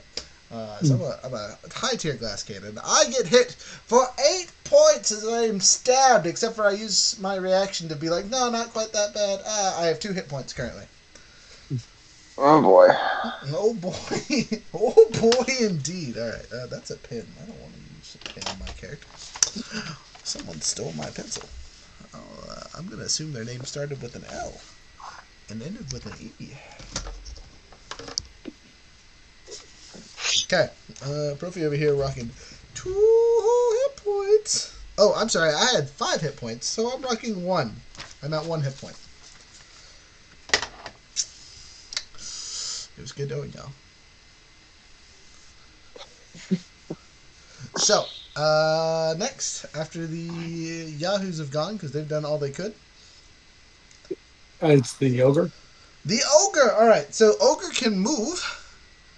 But why would he when there's a prime target directly in front of him? So La Smash with pluses. Exactly. Rolled a 2. Prime, even with all these pluses, he's surrounded. It's game over. No. No, never mind. Sorry. Next. Isn't that top of the order? If ogre is last, yeah. Yeah, it'd be Profi. So ogre, then it goes back to Profi. Profi over here like, I ain't got nothing to save me. This is gonna hurt, because for some reason I don't have potions. I still don't get how your AC's only 13. Because I have cloth armor, my dex is 2, or plus 2 I should say, it's a 15, so I just don't have. I have so many. I'm a rogue. If I get it above 15, I'm doing crazy things. Anyway, there's a dude in front of me. He's pretty much my only target. So here goes nothing. Stabbity stab. I don't get any advantage or sneak attack though, because I ain't got no friends next to me. It's so sadly. What I could do is make the hide action directly in front of him and like roll on the ground and stab him in the kneecaps. I cannot do that. He is right in front of me, so no stealthing away without actually moving. So we're just gonna stab, I guess.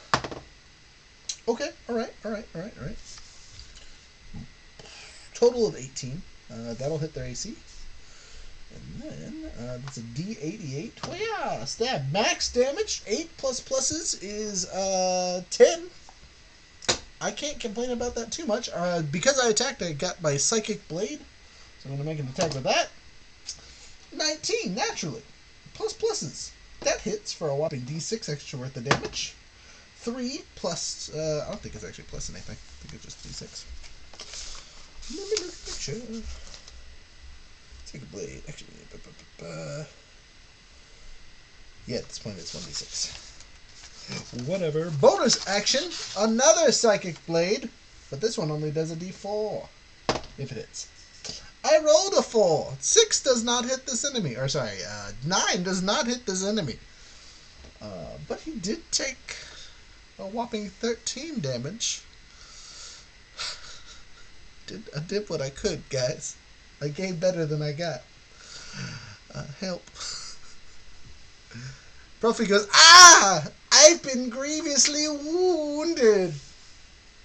Just so y'all know. That's my turn, which means it is now the lieutenants who are just sitting at the table, pew pew, at the robot and our paladin. Bam. Paladin. Oh, that's a crit. Robot. That's probably a hit, though. 22? 22 Sorry. hits. Do math. Making sure I did my math right. Yes. Okay. No. That's wrong. the first time they've hit me, though, since I raged. Do ranged attacks? Yes, all weapon attacks. Oh, well, roll your damage because he hit you. What's your damage going to be for people that hit you this round? That's going to be another 6. Wow. So he's over here, hasn't been touching, and suddenly a tentacle slips and slaps him in the face. Whoppa! His friend giggles at the tentacle so hard that he's able to critical on the paladin. Paladin, you have a D8 plus D6 maxed out. Is what? A lot. And then I gotta roll the other ones. Where are you, D8? They're already in the rolling table, Roger. If you can find that, you're good to go. Alright, so again, the effect is what you get. The rolls weren't that great, so 15 points of damage. But the pew-pew ricochets, pings, pokes,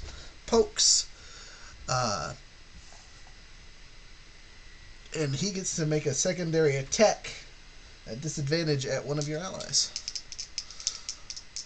So, there are 4 of us in range of this secondary attack. Number 4! That's Profi. It's at disadvantage, so that's nice. 4 plus 7 is 11.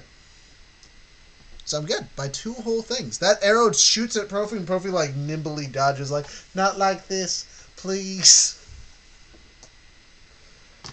So, no killing of the prince yet. Wait till next round. Who's next? I think it's me. It's you. You're surrounded. After the lieutenant, it's me. Oh, sorry. It's Fulgore. It's Fulgore. It's time to see how I'm feeling about this situation. Cannon. It is Fulgore's turn. Oh, okay. You're next. Yeah, sorry. Yeah. And I am going to continue my assault on Beardy. Okay, you continue your assault on Beardy. This might be a prime opportunity to trip him up again and let the paladin escape. Yes, I was actually thinking the same thing. Okie dokie. So, let's roll the attacks first. Okay.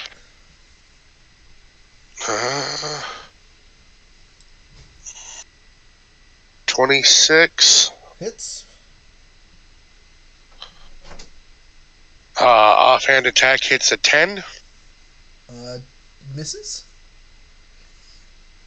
And that's a 20. Total or critical? That's a critical. Hey. Hit him with the flame. Alright, so now I forget because I think this is the first time I've critical. Okay, so you take all the dice that you would roll and roll double of them. So since you're activating your trip attack, I would assume, add an extra superiority dice basically, and just roll them straight. And then there's also a narrative effect that I will do after you do your damage, so I can roundabouts. I could also just roll a body parts die to give you an idea of what might happen, if that would make you feel better.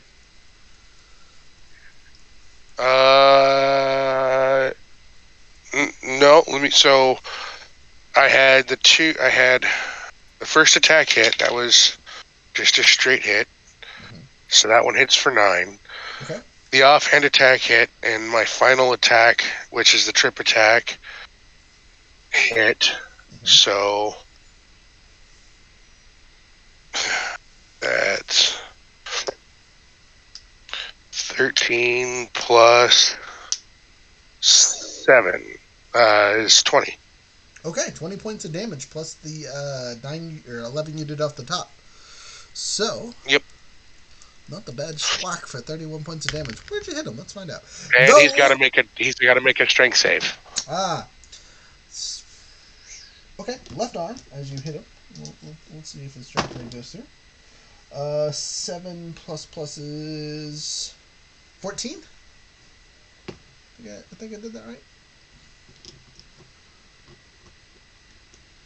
Is that save? I honestly, I don't. So it doesn't tell me. Your save should be equal to your wisdom modifier plus 8 plus our proficiency bonus. It's like a spell save DC.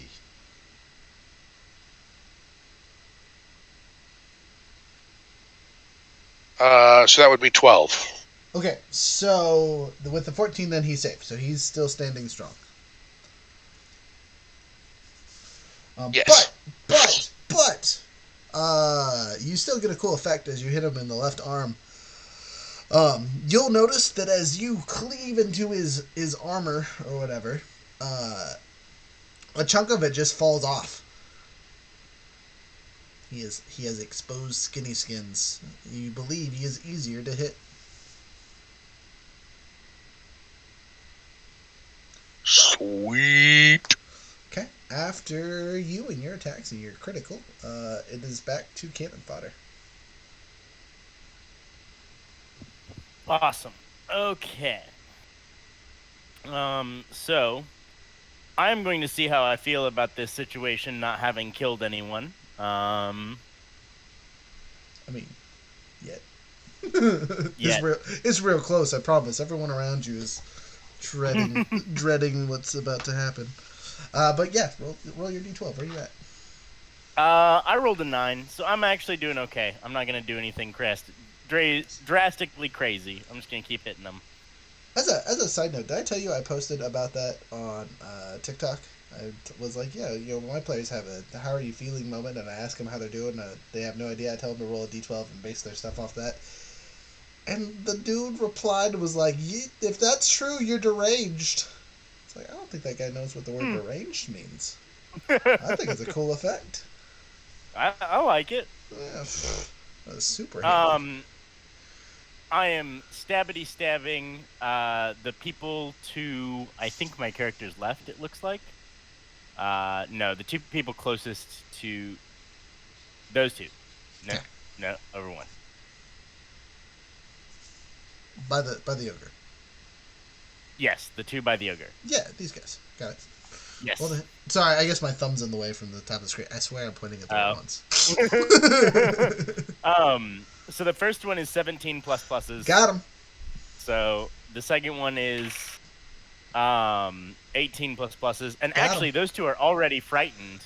Yep. So I should probably hit two different ones. So the next two up. Okay, so these two. Yep. Okay, I'm gonna don't re-roll. You got them. Roll your scary and roll your damage. Okay. So a 19 for intimidation on the first one.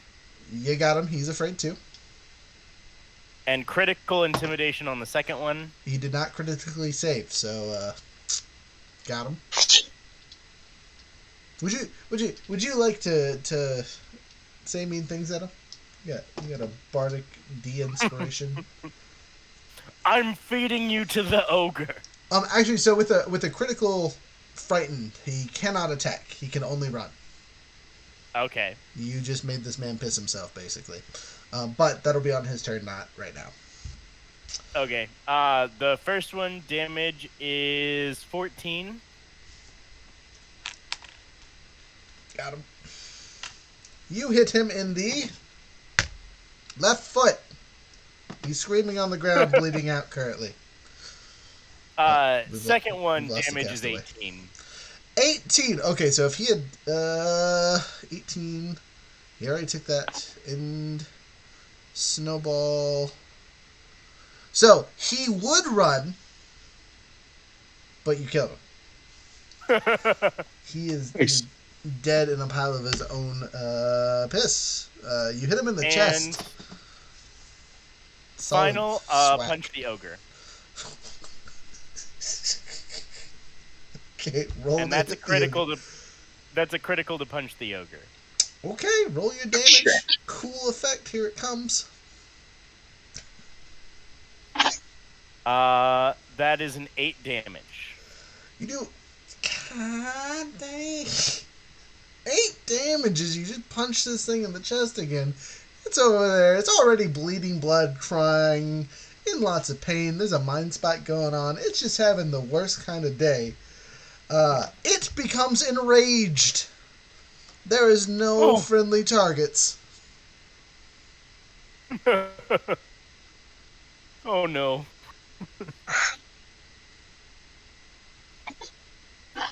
That's everybody's screwed now. That's my turn. That's everything I can do. Okay. After cannon fodder, it jumps over to Beardy, right? Yes. Yep.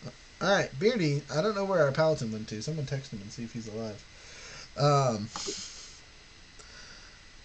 Beardy, 2 attacks. 1 on each people. 1 on each of the peeps. With a plus 10 to hit. 17. That's a critical foul. Never mind. 1 attack. That's it. He ties the swing of the paladin. The paladin says, "Nay, not today." Slaps. So let's see what he did, because there's no allies next to him again, unfortunately. So remember when I stabbed him in the leg earlier, and he's been pinned to the spot and hasn't taken it out? Well, He tries to step, not thinking about it, takes his swing and completely just falls prone. Just sound gun. Though the psychic pinning has stopped. He is no longer pinned in place. But he is on his face, so do with that what you will. His turn's over. That's it.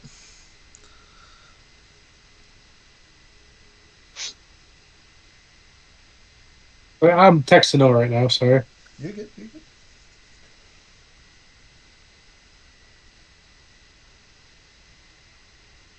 I did say he'd fallen asleep earlier. Maybe he's.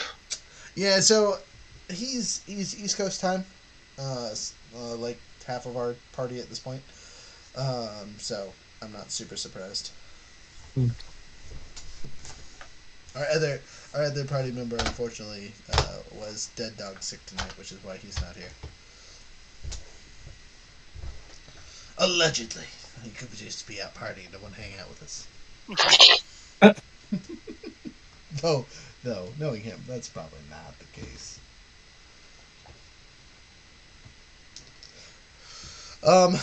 Anyway, who's next? Is it the paladin? Because I mean, worst comes to worst, I'll play for him really quick. Yeah. After Beardy's, it's the paladin. Okay, well, I'm gonna play for him just so we're not sitting here waiting for 40 minutes as he's asleep on the couch. Oh, excuse me. So he's on the ground, ain't getting up. He's going to take the. Oh, he used all of his healing though. Never mind. He's gonna stand there and fight because F this guy. He's gonna attack the dude that's been trying to stab him. I'm rolling with he has a +5 to hit because I don't know his numbers. I don't know why I rolled 2 dice and those aren't even. Those are D12s. You need to roll a D20. Where did all my D20s go? Aha! There. Okay, well, it was guaranteed to be a 3 apparently. Pluses misses terribly. He has a offhand attack with the sword. Basically, he swaps it from one hand to the other, I guess. Just a shield. Someone needs to yell at him about that. 20. And he's going to burn his second level spell slot. So he does all the dice damage. Of course, it's two. Actually, no, he'll do a first level because it's just against the minion. So 2d6 with an extra 2d6. And he's stabbing him with a 1d8. No pluses or modifiers, just straight dice. Oh, that's nice to look at. 22 points of damage. That ends this guy. He says, "No, sir, you're gone now." He hit him in the left hand. He Skywalkered him. The dude was taking a swing. He took a swing, he switched hands, and just came back up. Bleeding out. Having a bad day. He has a narrative effect in doing so, besides murdering that guy. As he does so, the 3 people that can see this occur make a intimidation save. Excuse me, sorry. First one fails terribly. Second one, that one succeeds. And last one, that one succeeds. All right, so 2 of them not freaked out. The dude next to the wizard though says, nope, not today. And that's his turn. So who's after the paladin? It would be me. No. All right. So for the guy in front of me, I'm gonna attack him. So he's wearing metal armor, right? Yes, they all have some form of metal armor.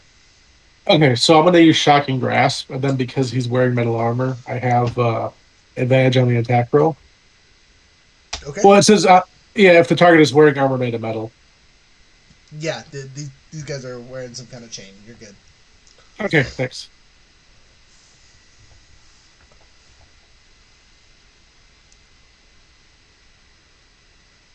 Does 12 hit? 12 total misses. Okay. And then I think I'll just pass my turn. And then after that's the enemy's turn. So as a side question, you do have a bonus action. Do you want to just punch him or something? I don't know what your strength is, so I don't know if it's worth it. Oh, it's -1. Never mind. Don't punch people. Don't punch people. Right. And then I'll be right back if that's okay. Sorry. Yeah, you're good. If you had bathroom break, I know it's all in combat. We're going on 2 hours now, so Okay, no worries. But yeah. you're good. Right. After you is the enemies, yeah? Yes. Yeah. Yep. Okay. Mhm. Enemies, ogres, and then top of the order. So, enemies. 1 attack on me, 1 attack on the wizard, 2 attacks on Fulcrum, 4 attacks on our handy dandy robot. So we're going to start with the robot, because... So 2 of those should be afraid and moving as many spaces away from me every turn that they can. So that is not what that thing does. So let me look at Menacing Attack real quick. Okay. Because otherwise you have, like, the same power as a dragon. That just seems ridiculously overpowered for a 7th level character. Feats and no feats. It should just be they're frightened, so they can't move closer to you, and have disadvantage if you're in eyesight.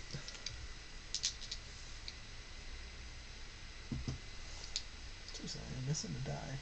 It's disappeared into the darkness. Okay, you're right. Yeah, it's just the frightened status for 1 hour if they or no, it's until they save, and if they save they can't be frightened again for 1 hour. Oh, okay. That's still good though. You know what I mean? You're making them roll at disadvantage, which I have to account for now. So I guess I'll just roll them all individually. First one, you needed that disadvantage. Second one, yeah, probably fine on both of those. And then regular rolls for the other 2. Yep. That is a 2, and that is a 3. Okay, you're fine. I wasted all my good rolls on the. Rabble. Okay, welcome. You got 2 attacks. First attack, 17 plus pluses. That's gonna hit. Second attack, 3 plus pluses. Alright, so, obviously second attack misses. You take 8 points of damage from a stabby stab.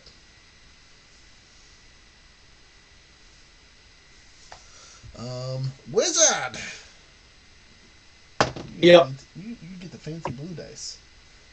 Fancy blue dice, all your friend. That's a critical fail. He takes a Nice. swing. He takes a swing. He goes, ha! He misses terribly. What tragedy befalls his left hand? So as he takes a swing at you, right, he bashes his hand on the table that you're standing on. So he can only hold his weapon one-handed currently. Question. Yes. Oops, sorry.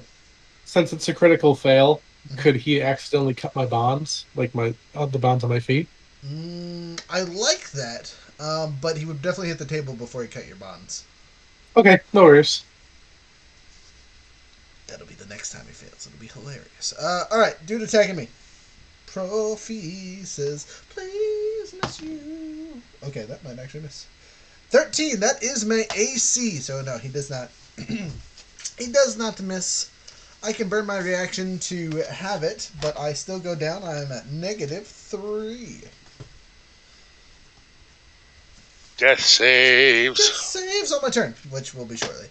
Side note question, do you guys want death saves to be done by you guys, or do you want me to do it over here behind the screen?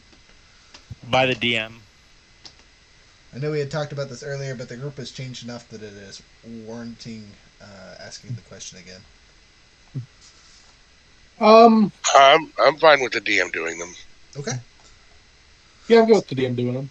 Okay, so we'll roll with that. Ha ha ha. Obviously, I won't tell you if I succeed or pass. It's going to be on my own thing. Death saving throws roll over from before. If you roll a critical, you get up. If you roll a critical fail, you fail 2 saves. You can get attacked while you're on the ground. Some enemies will intentionally do that. Some of them won't. Generally, humanoids, unless they really don't like you, are going to leave you alone once you go down. Animals and things like that are bestial are going to eat you. So, just keep that in mind. DM is not being mean. That's just how the characters be. Okay, so I'm down. Hi-ya! But that's all their turns. It's now the Ogre's turn. Ogre says, I'm not afraid of you. Smash! 15 plus pluses. That might hit. Gotta be really good pluses to be honest, but what else? Alright, plus... Nope. 21. Oh, no, 21 is your AC, right? Yes, 21 is my AC. So he hit you. You gotcha. Slam, bam, great club to the back of the head. 13 points of damage, and you retaliate with your magics. Obviously, you can have that because you're raging. It is bludgeoning. 4. Alright, so he takes 4 points of damage. He's not happy about getting slapped in the face with the tankle. Though, he is enraged, so he can attack one other target. Oop. 17 plus pluses definitely hits that poor guy. 13 points of damage. Squished. Though you will notice... You will notice that the ogre looks not so great. It may have hit you strong and it hit him strong, but that tentacle to the face then goofed him up. He's barely standing. Next, top of the order, me. Hey, death saves. Here we go. Okay, well, I'm not standing. But that did not cry. So, next after me is Yahoo, and they're pew-pewing away at the same people they've been pew-pewing away at. That's an 8 plus pluses. 15 misses the robot. 3 plus pluses misses the... These are the worst archers ever. I'm going to have them move just because, like, you get, like, more clear shots. Apparently sitting at the table is just a terrible choice. This guy's going to guard the door. This guy's going to go here. Alright. Those guys are... Sorry. You're good. I thought they were allies because they were green. Oh, no, they're bad. So they're gold. So generally, allies will have actual character tokens. Unless they're like Beardy, who's an important NPC. Even if they are actual NPCs. Or they'll have something to mark them differently. Tokens are always going to be bad guys unless I have specifically been like, alright, the gold ones are on your side this combat. Okay, or gotcha. Like that. Gotcha, thanks. Yeah, I thought for the longest time they were allies or something. Just watching you guys get murked at the table. Yeah, they'll get past them eventually. Right. Okay. Castaway just posted that he was calling it. Okay, cool. I'll do his stuff for him. Thank you for letting me know. Good night, friend. I hope you sleep well. What's that? Alright, next. That would be me. Okie dokie. Slap him back. So, Beardy is prone? Correct, he is prone. He is no longer pinned, though, so he can move again. But he's definitely prone. But he's prone, so I have advantage, right? You are within 5 feet, heck yeah.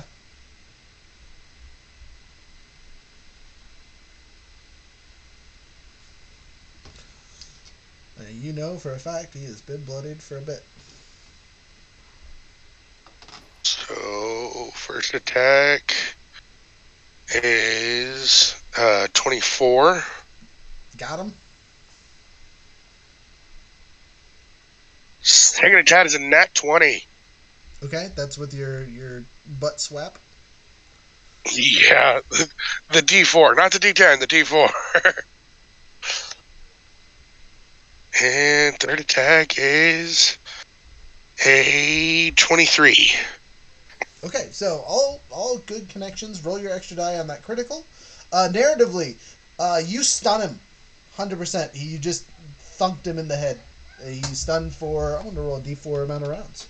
Actually, we'll make it better. When you roll your d4, the second die, whatever you consider the second die, is the number of rounds he's stunned for. You still get to do damage too. Just tell me what the die is.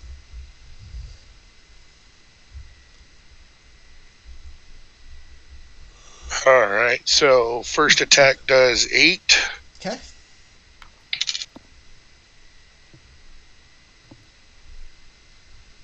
Butt stroke does... that's 9 plus one more. 9... That's a 3. So 9, 10, 11, 12. And the last attack hits him for 11. Okay, so just so I'm clear, how did you get 12 with 2d4s? Because the first one was a 4 plus 5, which is 9. Okay. Plus 3 is 12. Okay, cool. Just making sure I got it right. Right, because that bonus attack that you get to do does it count as an offhand or no? No, I don't think it does. Okay. All right. Cool. Just making sure, because if it is, you gotta get the 5. But I'm for it. Slappity slap. So he's down for 3 rounds, or not down, but stunned for 3 rounds, which means he can only do 1 action.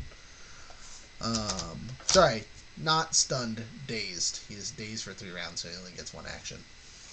Stunned is totally different.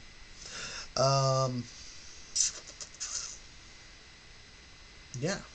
And then he's hurt. You can tell. Who is after you, sir?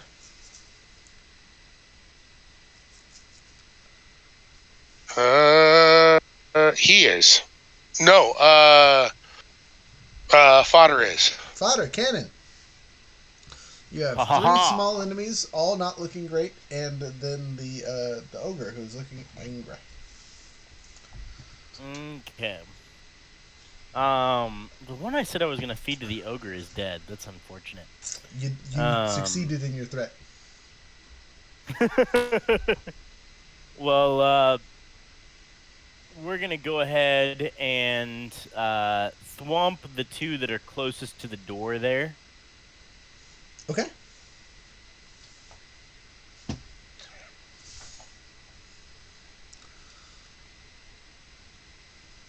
That's a critical fail. Rough. So, what weapon were you using? My great axe. Ah. Okay, so as you take a swing with your great axe, roll damage.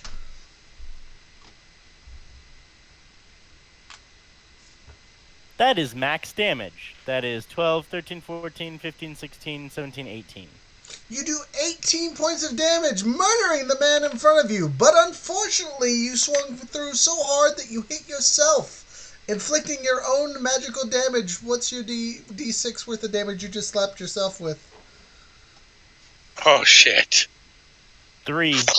Alright, so you take 21 points of damage. And I'm going to say because this is a critical fail, you cannot resist it. Okay. So you cleave a man in half, but yeah, no, that hurt. Solid. Ah! Oh, my toes. They're You gone. look in shock as your own tentacle flaps you in the face. Right? It says, how dare you, slappy, slappy, slappy. So, that's your turn. Jumping over to Birdie. Beardy. Birdie. That'll be another character. Beardy is on the ground, dazed, hurt, dying. He can only do 1 action, so he'll take a swipe at someone's feet with a single attack. He says, "Yeah, you who slapped me in the head." Yeah, 18 versus AC. Yeah, that hits. Okay, well, I guess he's a biting ass over here. All right, go ahead and roll a Constitution saving throw.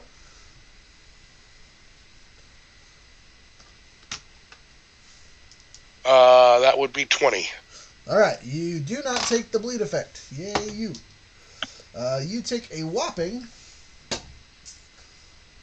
11.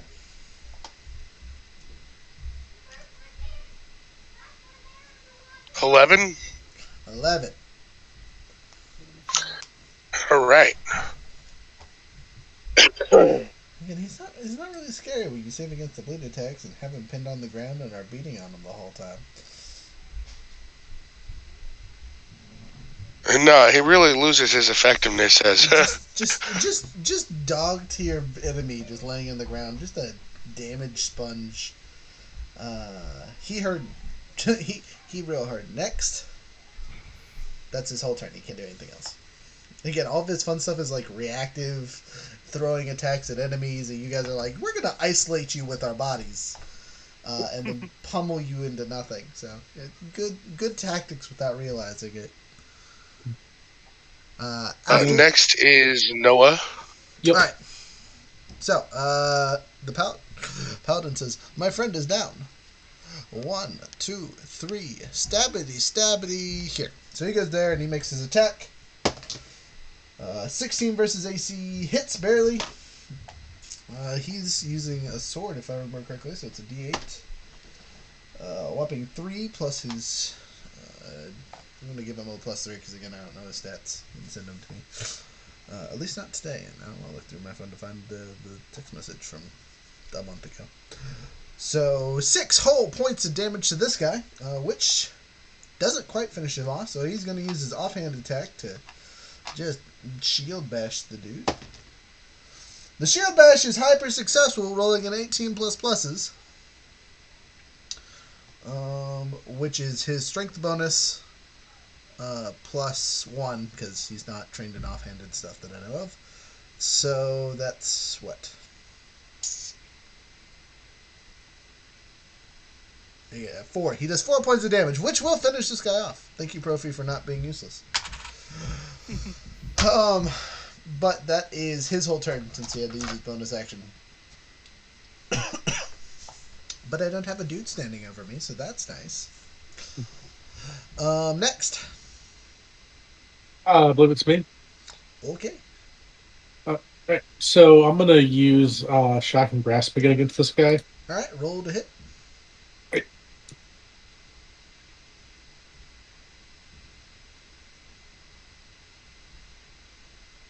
19 plus 8, 27. Got him.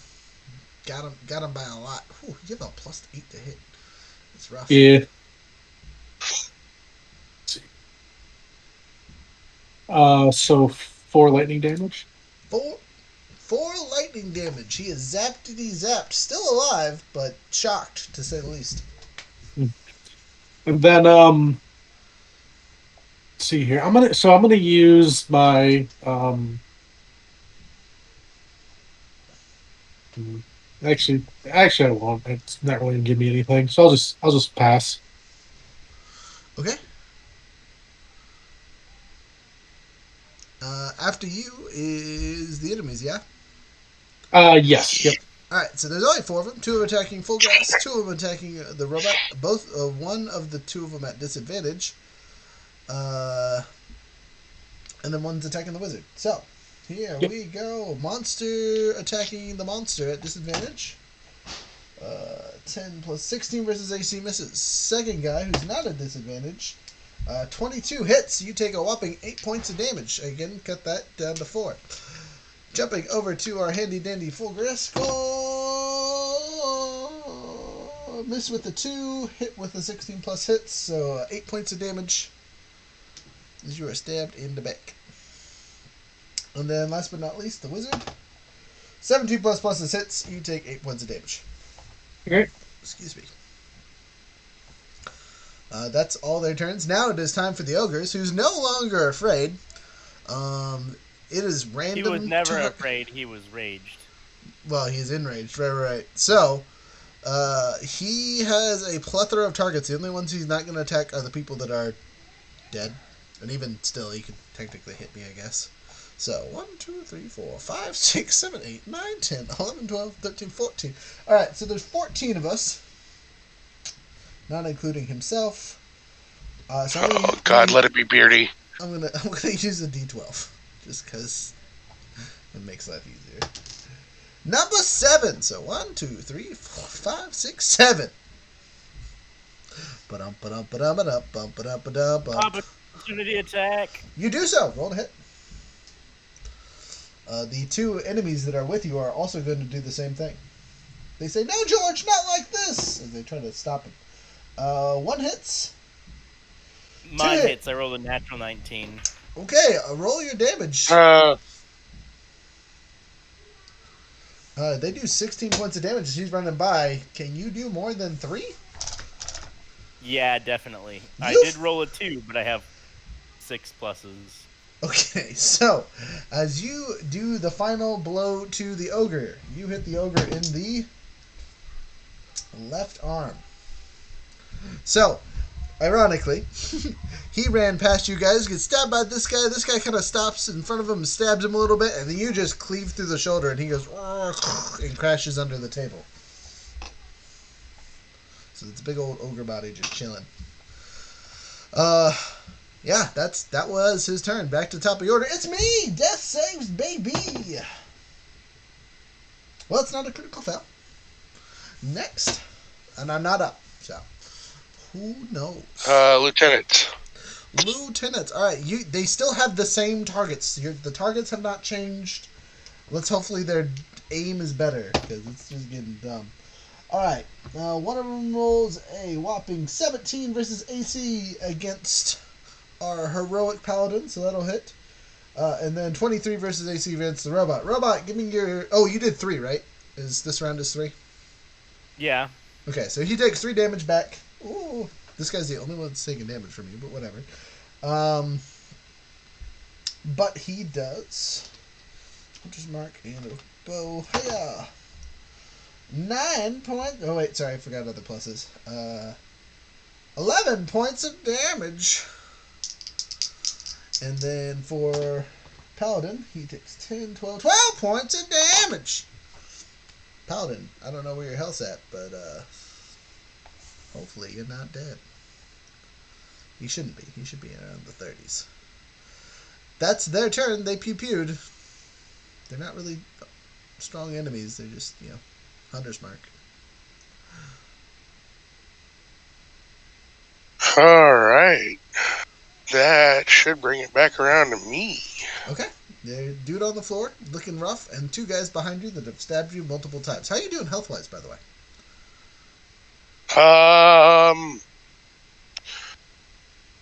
Not great, but not danger zone yet. So, okay.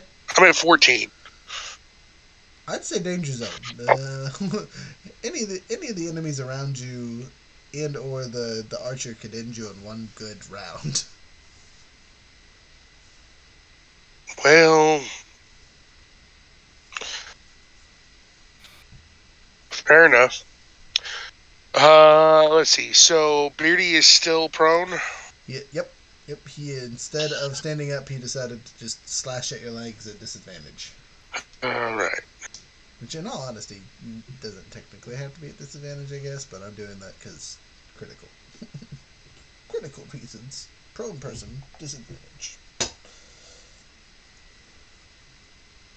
So first attack hits for 20, or hits 22. Yep, damage. I'm going to say damage because you might. No, finish that's him off. No. I'm telling you. Tell me the damage because you might finish him off. Oh, okay. That's 14. 14. Any other pluses? Things to throw on there? Just making sure.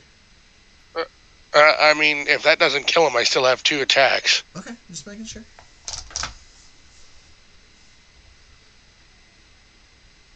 Does that kill him? Do I need to roll my other attacks? 14 does not quite kill him, but I wouldn't do anything super crazy. Wink, wink, smiley face, 1 hit point. Well, the next attack is just my butt strike, so. Alright, roll to hit.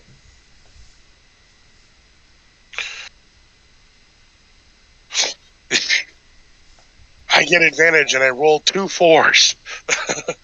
Woof. Oh, yeah, even with his reduced armor, that's not going to hit. 8. Hold on. Wait a second. 8.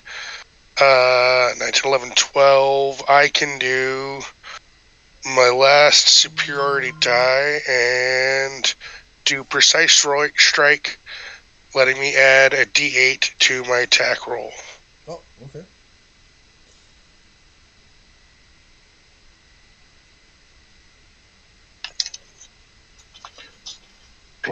Except it had to fall on the floor. I do like that. Give me 2 seconds.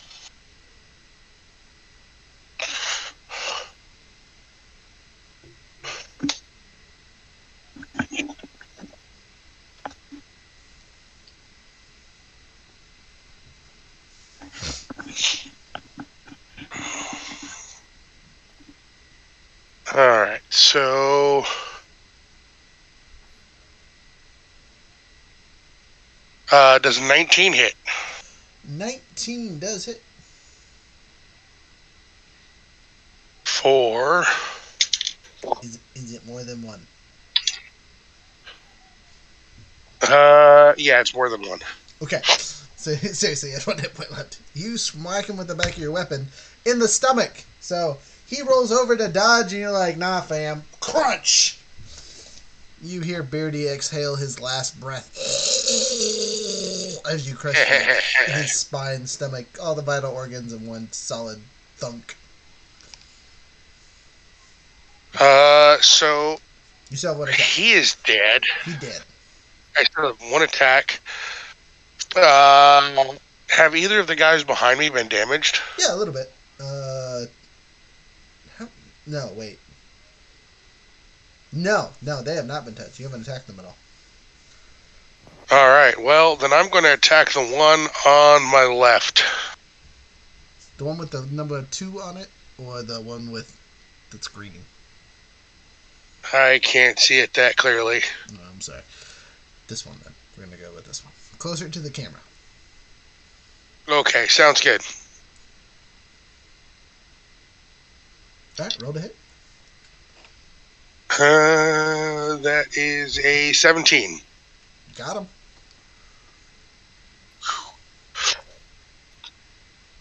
Oh, come on. Why can't I keep my dice on the damn table?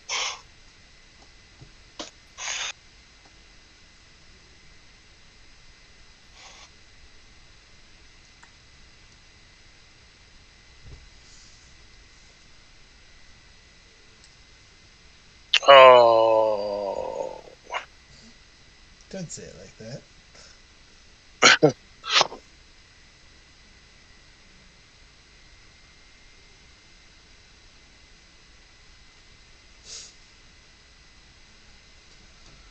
That's 9.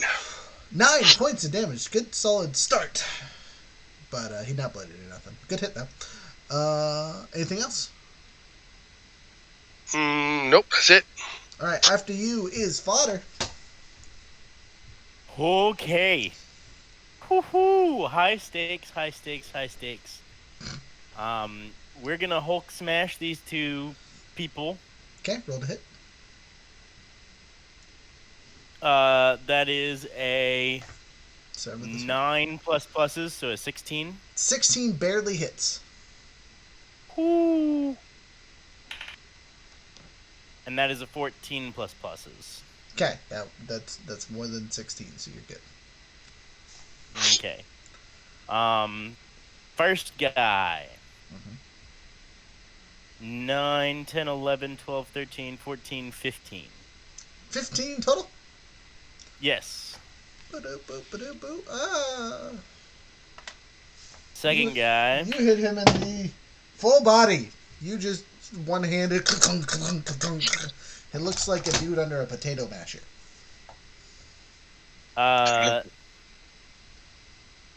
That's going to be 5, 6, 7, 8, 9, 10, 11 damage on that guy. For the man that had 3 hit points, that hurt a lot. Chest! Yeah, so you were using your sword, yeah? My great axe. Okay, so, chest, again, just a simple chop. Death. That's your turn. You still have movement. And That is not... I still have movement, yes, and my bonus action. Yeah. The table nearest me. Can I hide behind it? Do you mean to, like, ninja roll? Hiya! Yeah, basically I'm going prone to impose disadvantage on the archers and get cover bonus from the table. All right, yeah, no, I can see that. You can do that. At least on the archers, for sure. Yeah.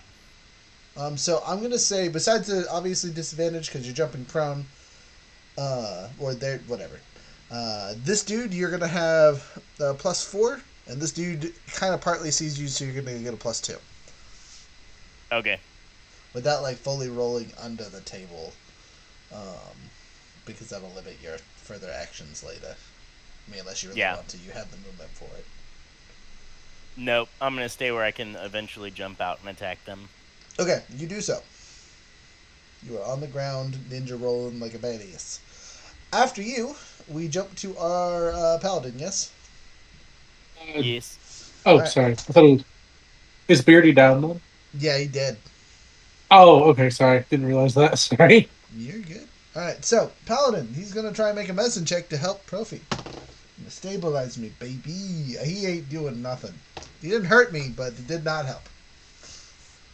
That was his turn. He's failed terribly. Dishonor on him, dishonor on the cow, all that fun stuff. After Paladin should be Wizard, and then enemies. Yep. So the guy in front. So actually, um, so the archer, bottom right. I guess. Yeah. Yep. That one. So to hit the two enemies in front of him and him, where would I need to aim fireball at, but to not hit the who's in front of the two So enemies? it's a 20-foot radius. So these guys are 1, 2, 3, 4, 5, 6 squares apart. So you'd have to throw it somewhere in here. And they are 3 squares in front. So you're going to want to throw it like right here. Okay. Yeah, because I don't want to hit the party member, but yeah. So right there. Yeah, right there. Sounds Now, good. Yep. I will warn you, there's a lot of wood in here. Oh, okay. But there is also a lot of stone. This isn't necessarily the worst place to throw it. You're just going to goof up this half of the house. Oh, okay, gotcha. Uh, yeah. I don't know. What do you guys think? Think I should do it, or think I should try something else? The only comment I have besides that's going to be a lot of damage is there is that dude still directly in front of you, so they're all going to have advantage on their rolls to take half damage. Okay, gotcha. Oh, I see. Gotcha. Yeah, I'll still do it. Okay, you do it. So you throw the ball. They all Yep. get to roll at advantage. We're going to start here and work our way around. First guy, that's a D12. That's not going to help. Critical. He takes no damage. The fireball, he just kind of whoop. Second Sounds guy, good. he takes full damage. He says, "I was not ready for the fireball." All right, 2 people behind Fulgore fails, and well, he needed that advantage. He still failed, so they take full damage. Okay, it's gonna be 28. Your 2 save is 15, right? Yes. Yep. Okay. 15. Then I was good. We're good. And So then these it's 3 gonna be. take full damage. This dude's like, nah, nope, not me, not me. So how much damage? Sorry. Oh, no worries. 28 fire damage. 28 fire damage. This guy's dead. Nice. This guy hasn't been touched yet and has a little bit more health pool than everyone else, but he definitely doesn't look happy. You've singed him. He's in a lot of pain. Nice. He says, "But why? I thought we was friends." Alright, where was it at? Oh, man. Yeah, finish this combat up. DM needs to pee. So, after them, it's back to top of... Or, sorry, it's now the enemy's turn. There's 2 of them alive. One of them attacking full grass, one attacking the wizard. The one attacking the wizard is desperate. Swing! And a hit.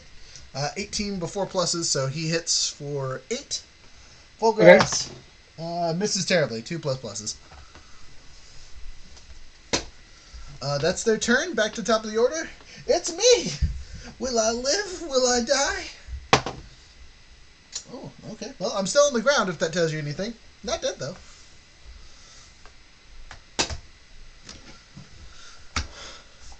Next up, after me, is the lieutenants. They still have their same hunter's mark. So, Pew Pew, at disadvantage, misses terribly. Pew Pew, not at disadvantage. That hits. He takes trash 2 damage of 6. He's actually looking pretty rough, though, at this point, by my calculations. Next, after the would-be archers, should go over to Fullgrass, who has 1 enemy behind him who is very, very hurt. May I suggest using your bonus attack first? All right.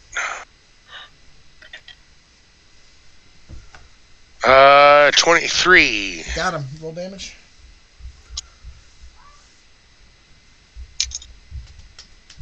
Like how you can kind of sort of see my hands and my legs in the background of the videos, but not enough. You have no idea what I'm doing. Anyway, you're saying? 6. 6. That is more than 1 hit point that you need to murder him. Cool. I was gonna say, I think your min damage. That was min damage, right? Like, Yeah, that was minimum damage. so. Then I'm gonna take my move action and go after that lieutenant right in front of me. Okay, you do so. Roll to hit. Like I said before. Oh, Uh-oh. 17. 17 hits him barely. They're wearing okay armor. You still And that one's gonna miss. Okay. Damage on the one that did hit. 6. You do 6 points of damage. He's still standing. All right. After you is the robot who's on the ground. The robot. Give me 2 seconds. I got it. I'll be back. Okay. I'll be back as well.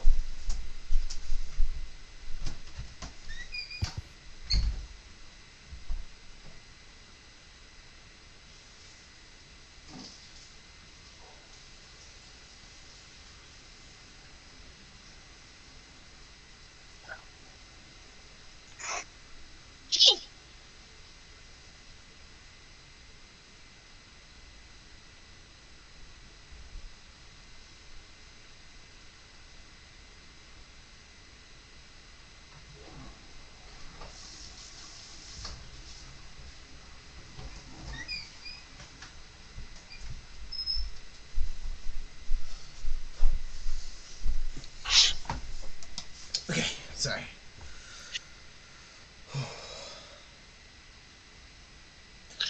You're good. Worse, I think.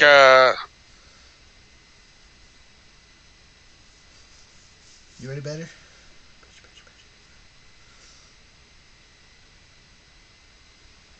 Somebody else went and took a pee break really quick too. Okay.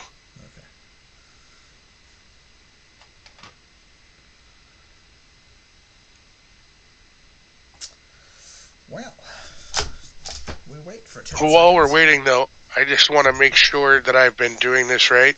Okay, listening. What's up? So because I have great weapon fighting as my fighting style, Okay. it lets me reroll 1s and 2s on two-handed melee weapon damage dice. Okay. I've only been doing that once, Okay. but it doesn't specify.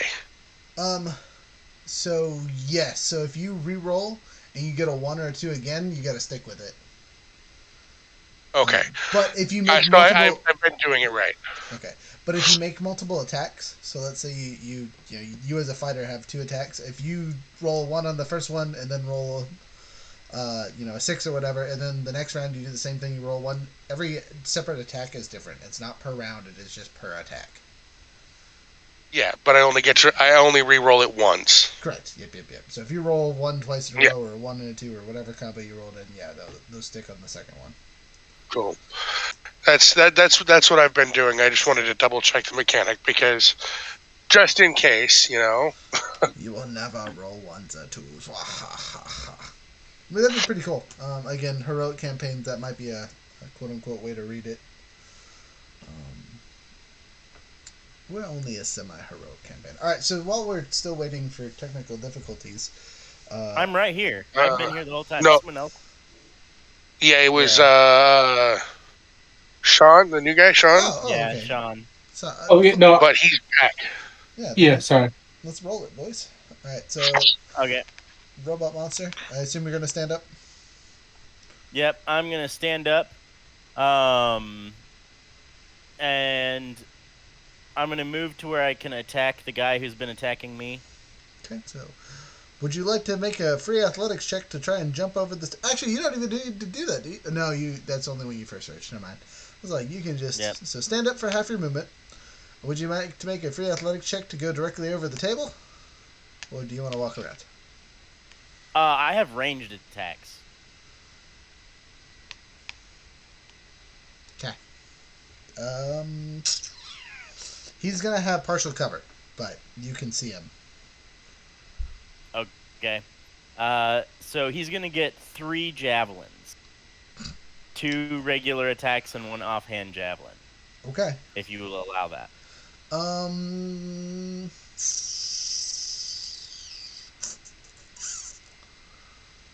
Ranged attacks are so hard to say yes to. I'm gonna say yes, but you still have the no pluses to the stuff. Yeah. Just an offhand attack.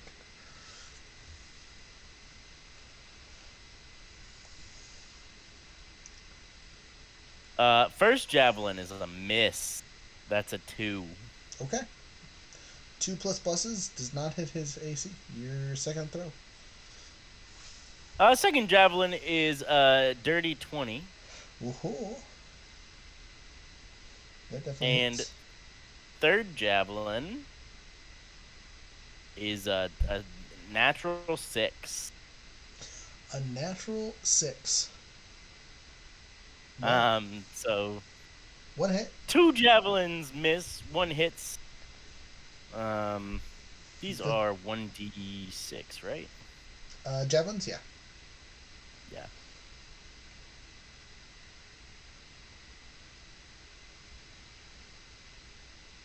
At least the max damage. 6, 7, 8, 9, 10. 10 damage. Okay. And I'm going to dive back into cover. You are out of movement. I have 40 movement. So 20 to stand up, and then it was... Okay, you have 5 feet of movement if you would like to go there. It won't really get you cover, though. It'll at least put me prone and out of his reach, unless he moves. I mean, yeah, you gotta move. But okay. You are prone on the ground. You dove. Oh, it landed a little short. A lot of effort. Yeah. Okay, pew pew pew pew pew pew. Next is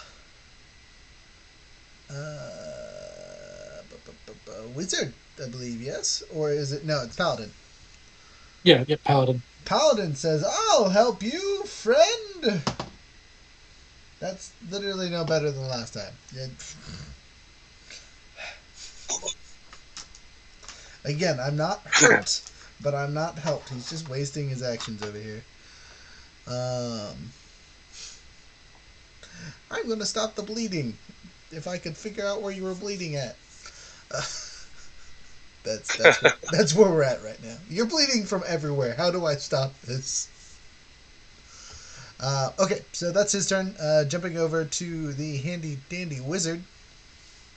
Yep. So I'm gonna cast Mind Spike at level 3 on the guy in front of me. Ooh, burning those high tier spell slots. All right. Right. So he makes a wisdom saving throw. Yes. He is right next to you, though, so we're still doing the whole disadvantage or advantage for him, whatever you want to call it. Okay, sounds good. He needed it because he rolled a 3 and a 4. So roll your damage and finish him off. You don't have that much health left. Okay. I need you to roll at least a 12. So I rolled 20. Yep. Yeah, seems to be taking 20 psychic damage. He explodes. Nice. Where does he explode out of? Let's check the dice. The chest! You chest burst him. The mind spike goes to the brain, and you can see it travel like a worm, and there's this blood split. Should I make a dex save? No. Should I make a dex save? No? Okay. No, it's your magic. It's good. Okay. Sounds good. It's your friendly alien creature. Oh, no, I meant just, avoid the blood splatter. Oh, yeah, there's no avoiding that. Sorry. Gotcha. No worries. Dude just took a claymore to the chest. Right. Alright, and then after that, I'm gonna, I guess, pass my turn. Do you want to move it all? I mean, I can try, but... You don't have to. Oh, wait, you can't move. You're still tied up. The whole reason you haven't moved this entire time is because your feet are bound. Yeah, yeah. Okay. Yeah, so I'll pass. Do you have a dagger on you by chance? I don't think so. No, the only thing I had was I have a crossbow. Actually, I do have a light dagger. You should definitely take your dagger and use your offhand attack or bonus action to attack the leather strap at your legs. Okay, I'll try that for sure. Okay, roll to hit. Don't critically fail, otherwise you're stabbing yourself in somewhere important. 11. Plus is... Just 11. It still hits. All right, sweet. Roll your damage.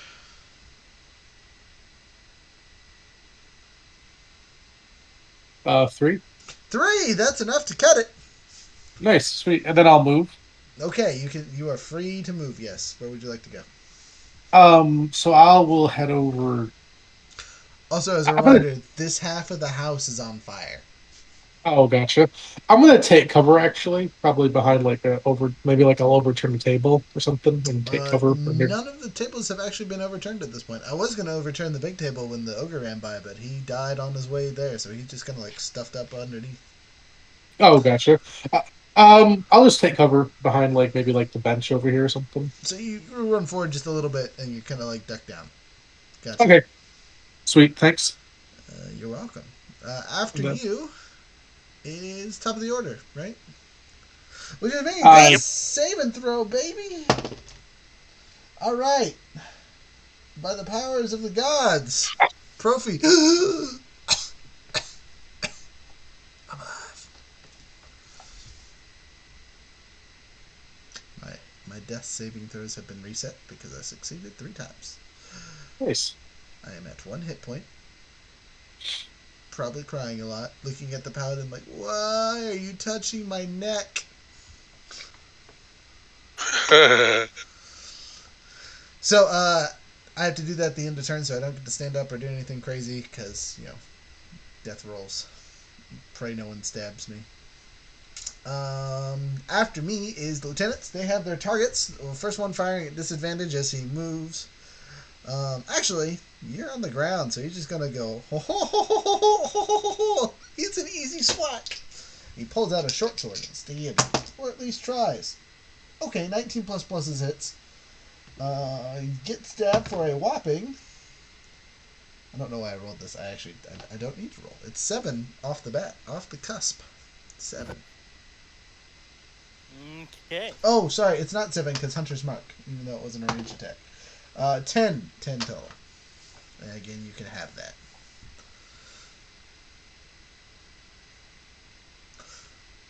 While he's doing the thing there, I'm just going to clarify for the groupie group. When you do damage with a damage type, so if you have a sword that's on fire and it does flame damage, and that character is resistant to piercing damage or whatever, it counts as flame damage, or vice versa. If you are resistant to fire and something does fire and ice, the dice don't get split up. Like I should probably explain better. If you get dice that's like, this does fire damage and your regular weapon just does, magical stabby damage, all of it gets counted together as fire damage, or all of it gets counts as ice. Or if you have multiple effects somehow magically from whatever weapon you're using, you use the best scenario for your weapon. But enemies do as well. Just so you know. When it comes to bludgeoning, piercing, slashing, the magical effects take priority. Anyway, you took 10. Other guy pulls out his sword. He does not get Hunter's Mark at full grass in front of him. Let's see how this goes. 6 plus pluses. I assume that misses. Yeah. Okay, that's their turn. One of them did good. The other one said, I'm trying. I'm trying real hard. He did get burned. I have a hard time judging distance on this map. You know what? How was it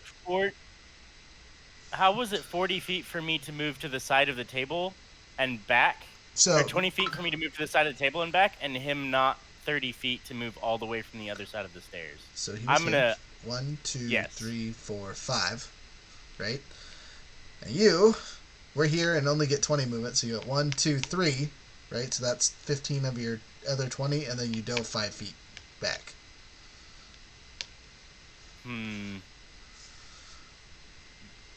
So the thing that got you last time is you lost half your movement standing up. I know, but still, I feel like I could have shot him from where you put me for right there, and that wouldn't have taken all of my movement. I don't think he would have been able to run up and stab me that far, especially having to go around the table. But he doesn't. There's a clear path here. The thing that's sticking out is a light. It's not actually in the way. It's a torch. Okay. Yeah. I feel like that's kind of cheap, but there's no grid. There is a grid. I can tell you there's a grid. I can count it. It's there. You just can't see it well on the monitor. I apologize. Oh. I promise. I'm counting this. It's there. I'm not cheaping you. I promise. I can here. Look. I can put you back where you were. Right. So you were here when you stood up. It's 1 square, Yes. 2 square, 3 square to get to where you could shoot him, and then you just move back 5 and fell prone. Again, it probably looks longer because your character's long, but you're actually in this square here, not over here. Okay. But anyway, that's that. They did the things. Who's next? I believe full grass, right? I am. Yeah, finish him. Hit him 3 times. Do max damage. Be done with him. I'm just gonna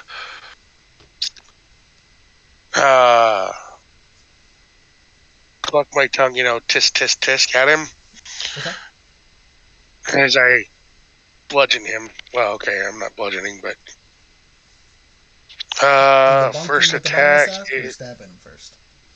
Oh. we didn't give you stabbing. before. Yes, roll your d6 for damage. Sorry, we totally forgot that. 4. Okay. He's still up. Anyway. So I'm doing my slashing attack first. Okay, roll to hit. So that's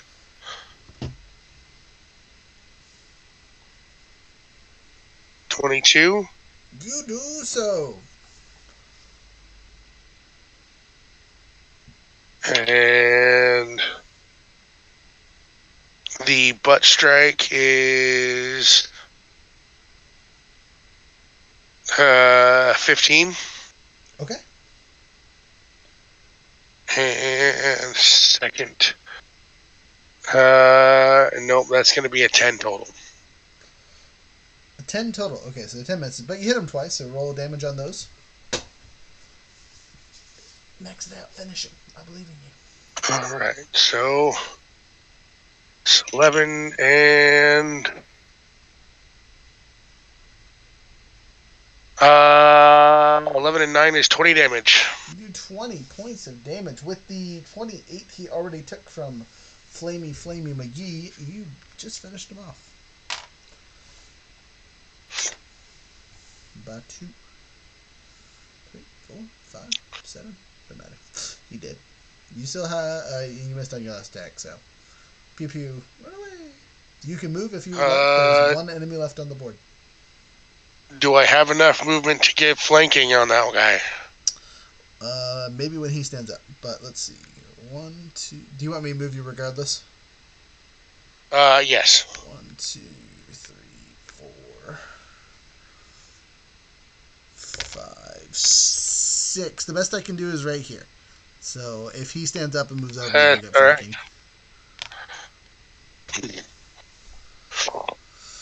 Okay. After you is said robot, I believe. Yeah. Yes. Stand up, move over for flanking. Yes. You do so. You now have a +1 to hit. Okay, I am also going to reckless attack for I get advantage and the enemy gets advantage if he survives. Yeah, I mean, he might survive. He's not doing that bad. 3 attacks later, we'll see how that is. But for now... So first roll is 16.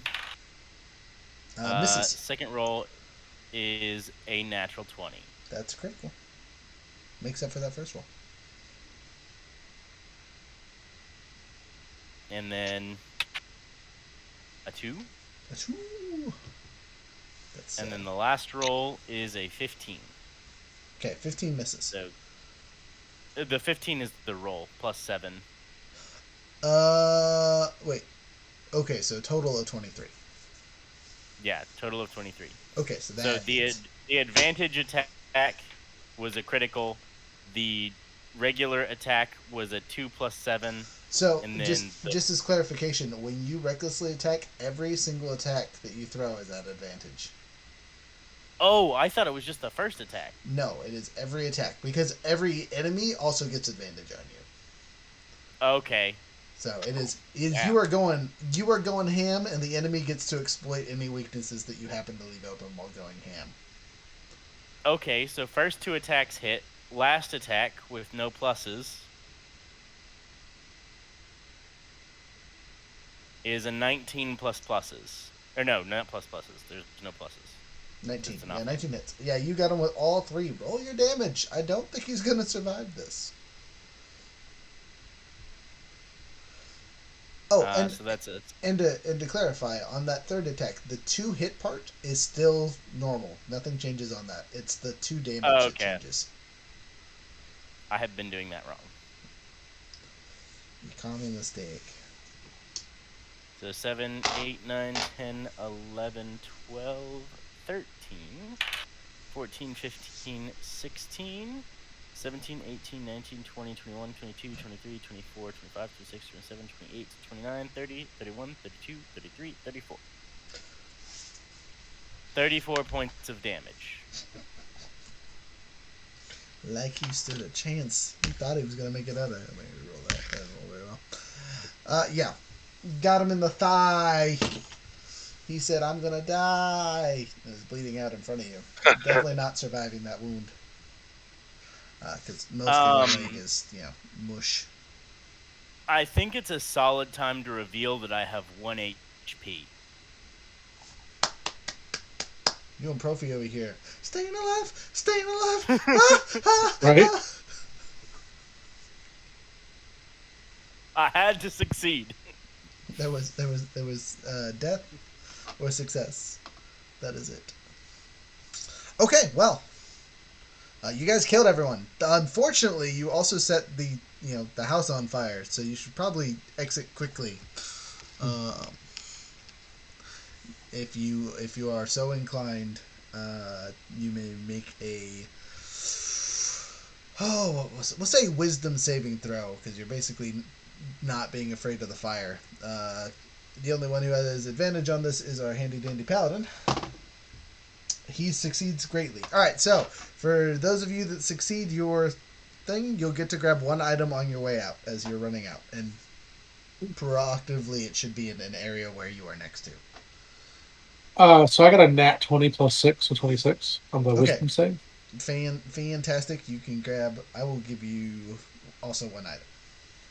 Okay, sweet. You do it with finesse, though. There's no chance of getting hurt. Gotcha. I guess, what are the items around me? So you are in a small keep, so there's weapons off the bodies that you guys are next to. But again, you're kind of in this area, so you're kind of there's stuff on the table here. You might be able to grab something from this table, or there's a coin pouch on that one, plus the bodies that you're next to. Gotcha. I guess I'll try to grab something like vaguely magical, or like magical in nature, I suppose. If that makes.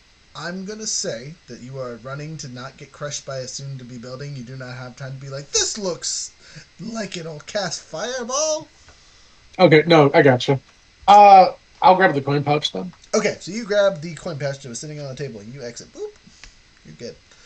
I'm going to do the paladin really quick, just because he's easy peasy, and he criticaled as well with his advantage. So, he is going to grab that axe off our dead Beardy, because it looks fancy. Also, he knows that it's, fancy. Next, Wizard, Cannon, or Profi. Profi's going to roll in the corner here, don't mind him. Oh, sorry, I thought. Profi didn't grab nothing. He's out. He just said, F this noise. I'm hurt. I got a 14. Okay, you succeed. You may grab one item as you run out. Again, you're kind of restricted to the stuff over here.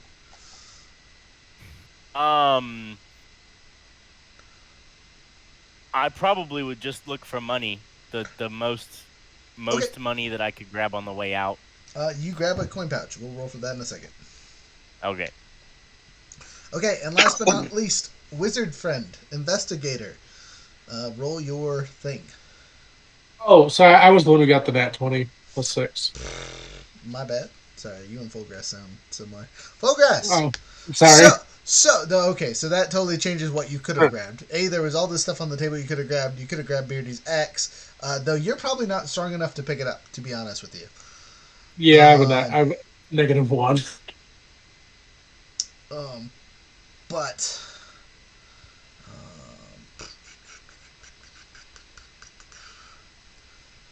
how about instead of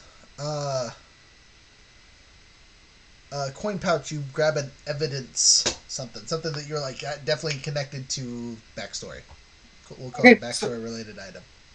Sounds good. So I'll just run back in, throw the coin pouch down, and grab that. Yeah, whatever. It could be in a coin pouch. It literally could be someone's coin pouch that you recognize from a symbol or something, and we'll get to that. Okay, sounds Progress. What you doing? Are you? I got a 16. You succeed. You can grab one thing. Again, you're restricted to the stuff kind of over here, all the dead bodies on the ground over here, and maybe something off the table.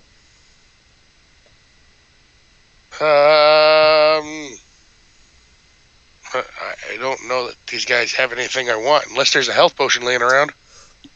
That's a wonderful question. There definitely is a potion on the table. I will grab that. You do so. Yep, you grab it on your way out. Scoop it and go. You make it out with your health potion relatively unscathed. All right, we're going to change views here.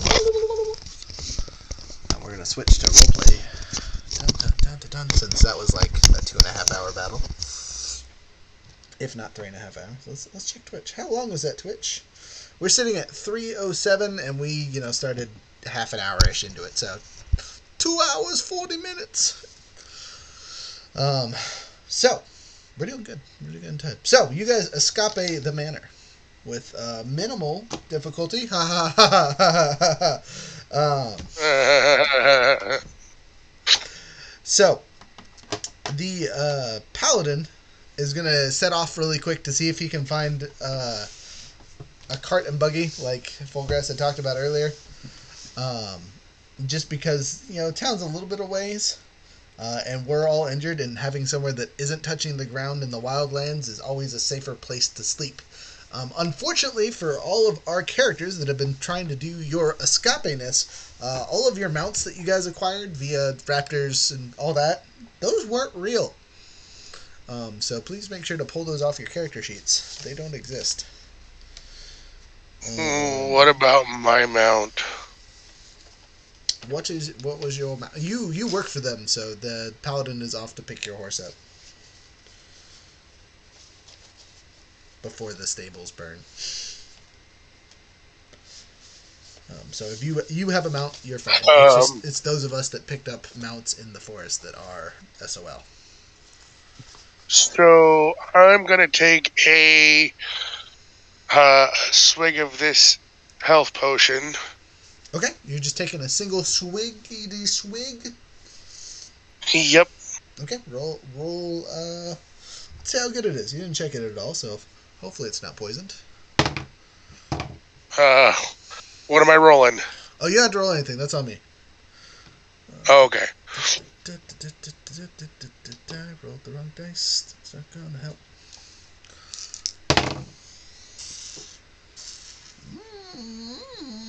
I just assumed it was a health potion. Well, I'm totally in character. It looked like a health potion was probably a health potion. As you swig it, it's a health potion. You're okay. It's a basic level 1, though. Nothing super fancy. So with your swig, you get 2d4 plus 6. 2d4 plus 6? Sorry, plus 2d4 plus 2. If you drink the whole thing in one. If you just chug it, it's 64 plus 6. But if you I just want the one swig because I want to give a swig to Profi and a swig to can this even help you? I don't. I'll ask fodder. I don't think so. But he's got so many people parts. Hey, Seriously though, I don't think Warforged are affected by health potions. I I think that's one of the things. I got a book. I have a book. Is it the right book? No. Come on, that's one of my favorites. There it is. So, in some campaigns, definitely they aren't affected because they're wholly robotic and whatnot. But I think for the other settings, they're good to go. They're looking for the letter W. Shifters, man, I love shifters. Should be a cool race. Warforged names here. Okay. Treats. Yes.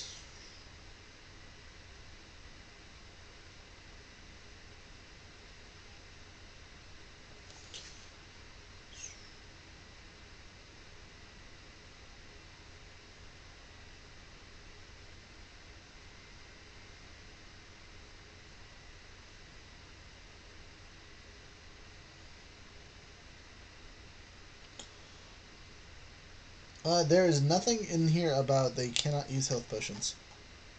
Okay, that must have just been the other campaign.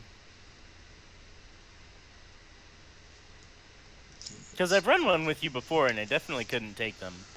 That was because we didn't have Everon. We were using one of the wiki stuff. Oh, yeah. You're right. That was before the good books came out. Then I will definitely take your health potion, friend. You do so! Swig it. Roll. Actually, we get the same amount of healing as you. We'll make life easy. So how much did you heal? I only got 5 because I rolled crap. Hey, well, that's all we get then. Wasn't a very good health potion. Sometimes, actually, no, 5 isn't bad. I mean, it's not max or anything, but it's half. So, where was I? I am at a whopping 6, baby! Back to where I started this combat. Actually, one more than I started this combat. Clap. Profi's having a rough day. I need a nap. So, you guys will escape to the next part of the adventure. Here, let me take it so it's not just on my face the whole time here. And I can see all of your pretty little backgrounds. Also, it lets me see you guys talk a little bit easier, so I know who is speaking when we're doing stuff. So, a couple minutes later, Profi is going to address the three of you. Actually, this is perfect because his companion is gone. And he says, "Well, I don't know how to say this, but I guess I owe you. Thank you for turning on my brother like that. I don't know who you are," and he points to the wizard, "but thank you. The help was helpful." Well, thanks for freeing me. Yeah, we're friends now, right? Can I enlist you? Can you help me? This is a question to the three of you because I'm not gonna force you to work with me, but I need friends. As you can see, I lost 2 of them, maybe even 3 of them. I don't know if that mummy guy's coming back. I don't even know if you want to call him a friend. But I can promise something if I live through this Imperial ordeal. Do you know who I am, by the way? He kind of throws that out there. Some of you should know. Obviously, the ones that picked him up. So Fulgrass, knows who he is after being told. But I don't know about the Warforge or the investigator. You guys might have heard that they called him a prince, but you might not know who I am. So you guys want to roll insight checks really quick to see if you know? Sure. Do it. 16. Good. I do not know. Okay, you have no idea. You just know I'm an Imperial 19. Princess. Okay, you also know. So 2 of you have heard my name before. The youngest son of the Emperor, Profi Tullius. Nothing super of note besides Nothing. You guys aren't Imperial Yahoos, so you wouldn't know anything special about me. But you do know my name and what order of birth I am. Which could be important, maybe. Also, hi Twitch. They're saying things, maybe, perhaps. I don't know. It keeps disconnecting me from the chat. Which order of birth is he? I'm the last son. The last child, period, actually. For you guys, I have had 22 siblings. I now have at least 21, maybe. The Emperor has died recently and set forth a quest for all of us. Think, what was the name of that movie? Stardust, right? Where the children have to kill each other. Oh, that's such a good movie. It is such a good movie. But that kind of concept. So last person standing gets to be in charge. Hmm. The rules are slightly different on this one, though. From my understanding of the quote-unquote Imperial curse, is they either give up their Imperial position or die. So either they become penniless and become just a person, or they get the axe, literally. Gotcha. And it's all whole bars. You don't necessarily have to be killed by your sibling, allegedly, but if they had some hand in your death, that counts as a kill for them. If you get killed by bandits on a road and whatnot, maybe it doesn't count. We don't know. No, nothing's happened to the other siblings that we know of. I haven't magically gotten stronger out of nowhere kind of thing. Some of you witnessed the whole post-murdering of the brother, dragonborn, soul absorption silliness. Some of you didn't, so that'll be a surprise later. Let's see. Not too long after that, the paladin shows up with a small carriage. It's really just a wagon with his horse and the other horse on the front. You also see a small hand kind of just hanging on the side. And like you will recognize this hand as one of the mummy hands, one of his familiars.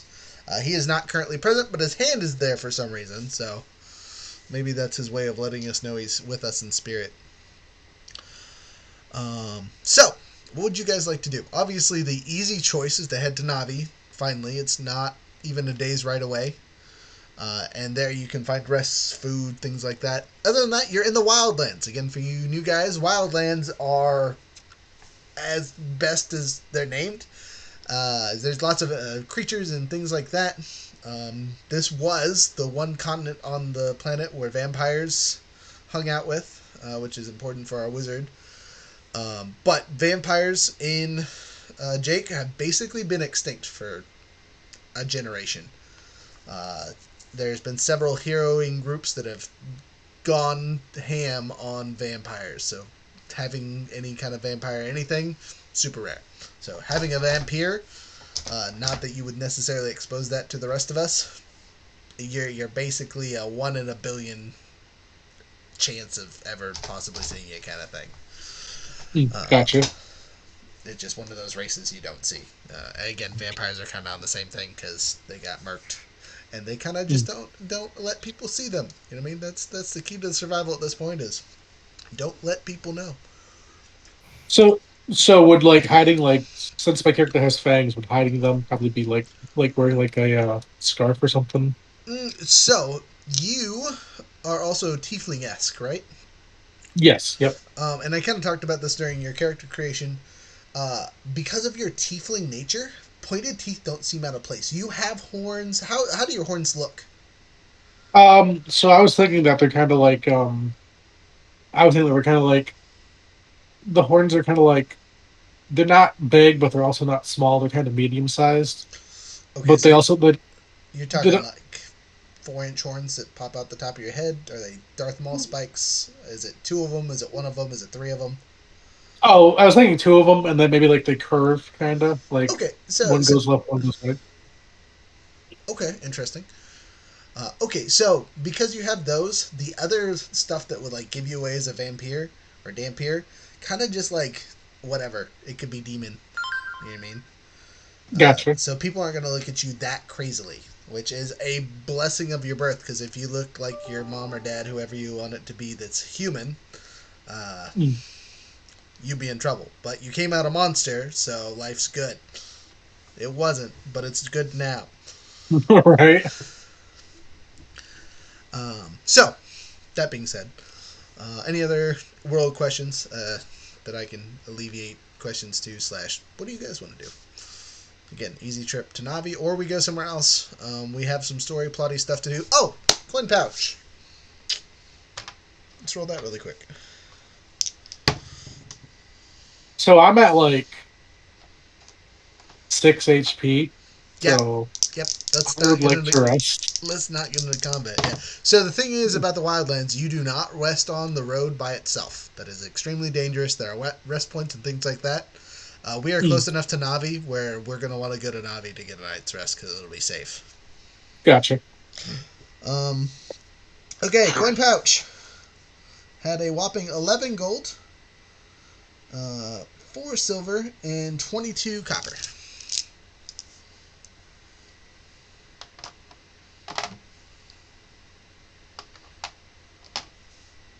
Do we have any other coin pouches? Oh, evidence pouch. So, it has a small doll on the inside. You're going to recognize this as an item from one of the missing children that you were looking for. Okay. You have theorized that there's been some Imperial involvement with kidnapping and trading off to the slave colonies, or not colonies. There's a town that does the slave trade stuff. That has been quote unquote officially shut down for the last however many years, but you don't think that's the case because there's been a lot of people going missing and not turning up. Right, gotcha. But that's on a whole different continent, so maybe you'll find this person before they get shipped off. Dun dun dun. Anyway, Profi, talking to you guys on the thing as we are traveling, he's trying to buy your guys' allegiance, right? I'm going to roll a persuasion check before I do any actual talking to see how good it is, because why not? Okay, 11 plus pluses, which gives me a whopping 15. Okay, so you guys can roll your insight if you want to see how good this is, but Profi's roll of a 15 is, I promise you I can get you at least one thing that you desire if I live through this. Guaranteed, almost no holds bar. What do you want? What will it take for me to have you on board? This includes all 4 of you. The Paladin's going to kind of wave him off at this point. But 3 of you that are here. I got a 17. Okay, he's not lying. You think he is being completely honest with you. He truly means it. So my bond is defending others, or my ideal is defending others. So I'm gonna be like, well, if you're trying to stay alive, I will defend you. Obviously, I can't keep defending the town. I just killed the person I was defending previously. Yeah, all right. You seem really, really calm for having just murdered your employer. He looks over at Fullgrass. Fulgore. I don't know where Fullgrass came from. No, full gash. Full gash. Oh, man. Okay, so I was wrong on both accounts. Full gash. I've been calling you Fulgore all night. That's okay. You were calling him Fulcrum earlier, too. This is why I have other people take notes. I'm terrible with names. No, anyway, you're good. So, he's looking at you. Well, I got a whopping 8 on my insight check, so I'll tell you what that does. Even if he was lying, I would believe him. No, actually, with an 8, you don't get a good read on him. It is, maybe you're just being pessimistic or whatever, but you don't 100% trust what he's saying. He is a royal just like his brother. You believe you can probably talk relatively honest, but maybe guard your reasons why you want what you want.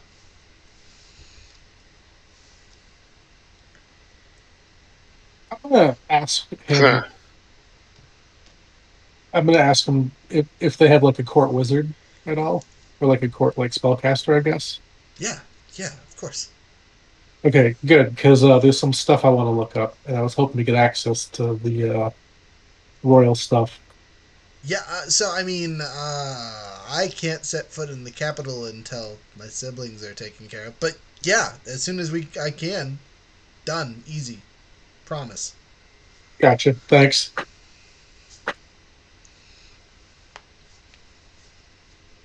I'm a simple mercenary. I go where the money is. Okay, okay. Before you say anything more, I don't got a lot of money yet. We're working on that. Um, but promissory note from a prince.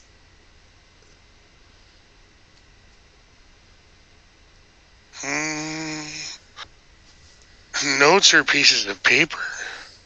Yeah, yeah, and I'm really good at writing. I got fantastic handwriting. I swear. It'll be legible. I'll put my seal on it. Everything. For now, regardless of circumstances, we're together. So for now, until I don't have to worry about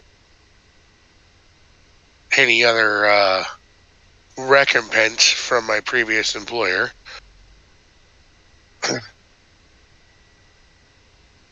I may as well ride along. All right, I can live with that. Maybe you'll tell me what you want later, or I'll hit it rich and have the ability to pay you handsomely. I'm a simple man. Money, I just want to be comfortable. All right, all right. I'll think about that. I'll see if I can think of something soon. I will apologize. I've lost a lot of blood today. I thought fighting T Rexes was going to be the highlight. I did not expect fighting Brother and Brother's minions to be that good. So, let me put on my DM hat here as we transition into another area. As you guys travel through the forest, it's not but an hour from this uh, hidden, I'm going to put in quotation marks here, hidden area of the forest. There's a small path that has been covered by bush and debris and whatnot, but it's obvious that the soldiers and probably Hexus himself travels back and forth relatively regularly between town. As you enter Navi, right? It's a guarded fortress-esque town, so it's got a wall on the outside, a giant net over the top. I believe I've explained it to you guys once before, yes? Yes. Hey, Roger, I'm gonna have to go. Okay, I mean, we can probably wrap it up relatively quickly after this. You won't miss much, promise. Okay, sounds good. I'll talk to you guys later. Bye. Have a good night. Anyway, and then there were three. You guys arrive in Navi. Oh, excuse me, sorry. I'm going to re-describe it because, again, I don't remember if you guys have heard it yet. But Navi is a covered town, kind of like the rest of the Wildlands. It started with an original, like, wooden wall that has been fortified hundreds of times over the years by not only the natural growth that grows on top of it, but by them replacing and burning and refusing wood pieces and things like that. And it goes around the entire town. And above the town is an intricate network of woven vines that went over originally a net to keep monsters and things like that out. So it's a domed city. There's enough light let in through the vines to where you can see during the day. At night, there's torches and whatnot. Navi is a relatively good-sized town. What makes Navi special is it's full of fairies, pixies, and other fae.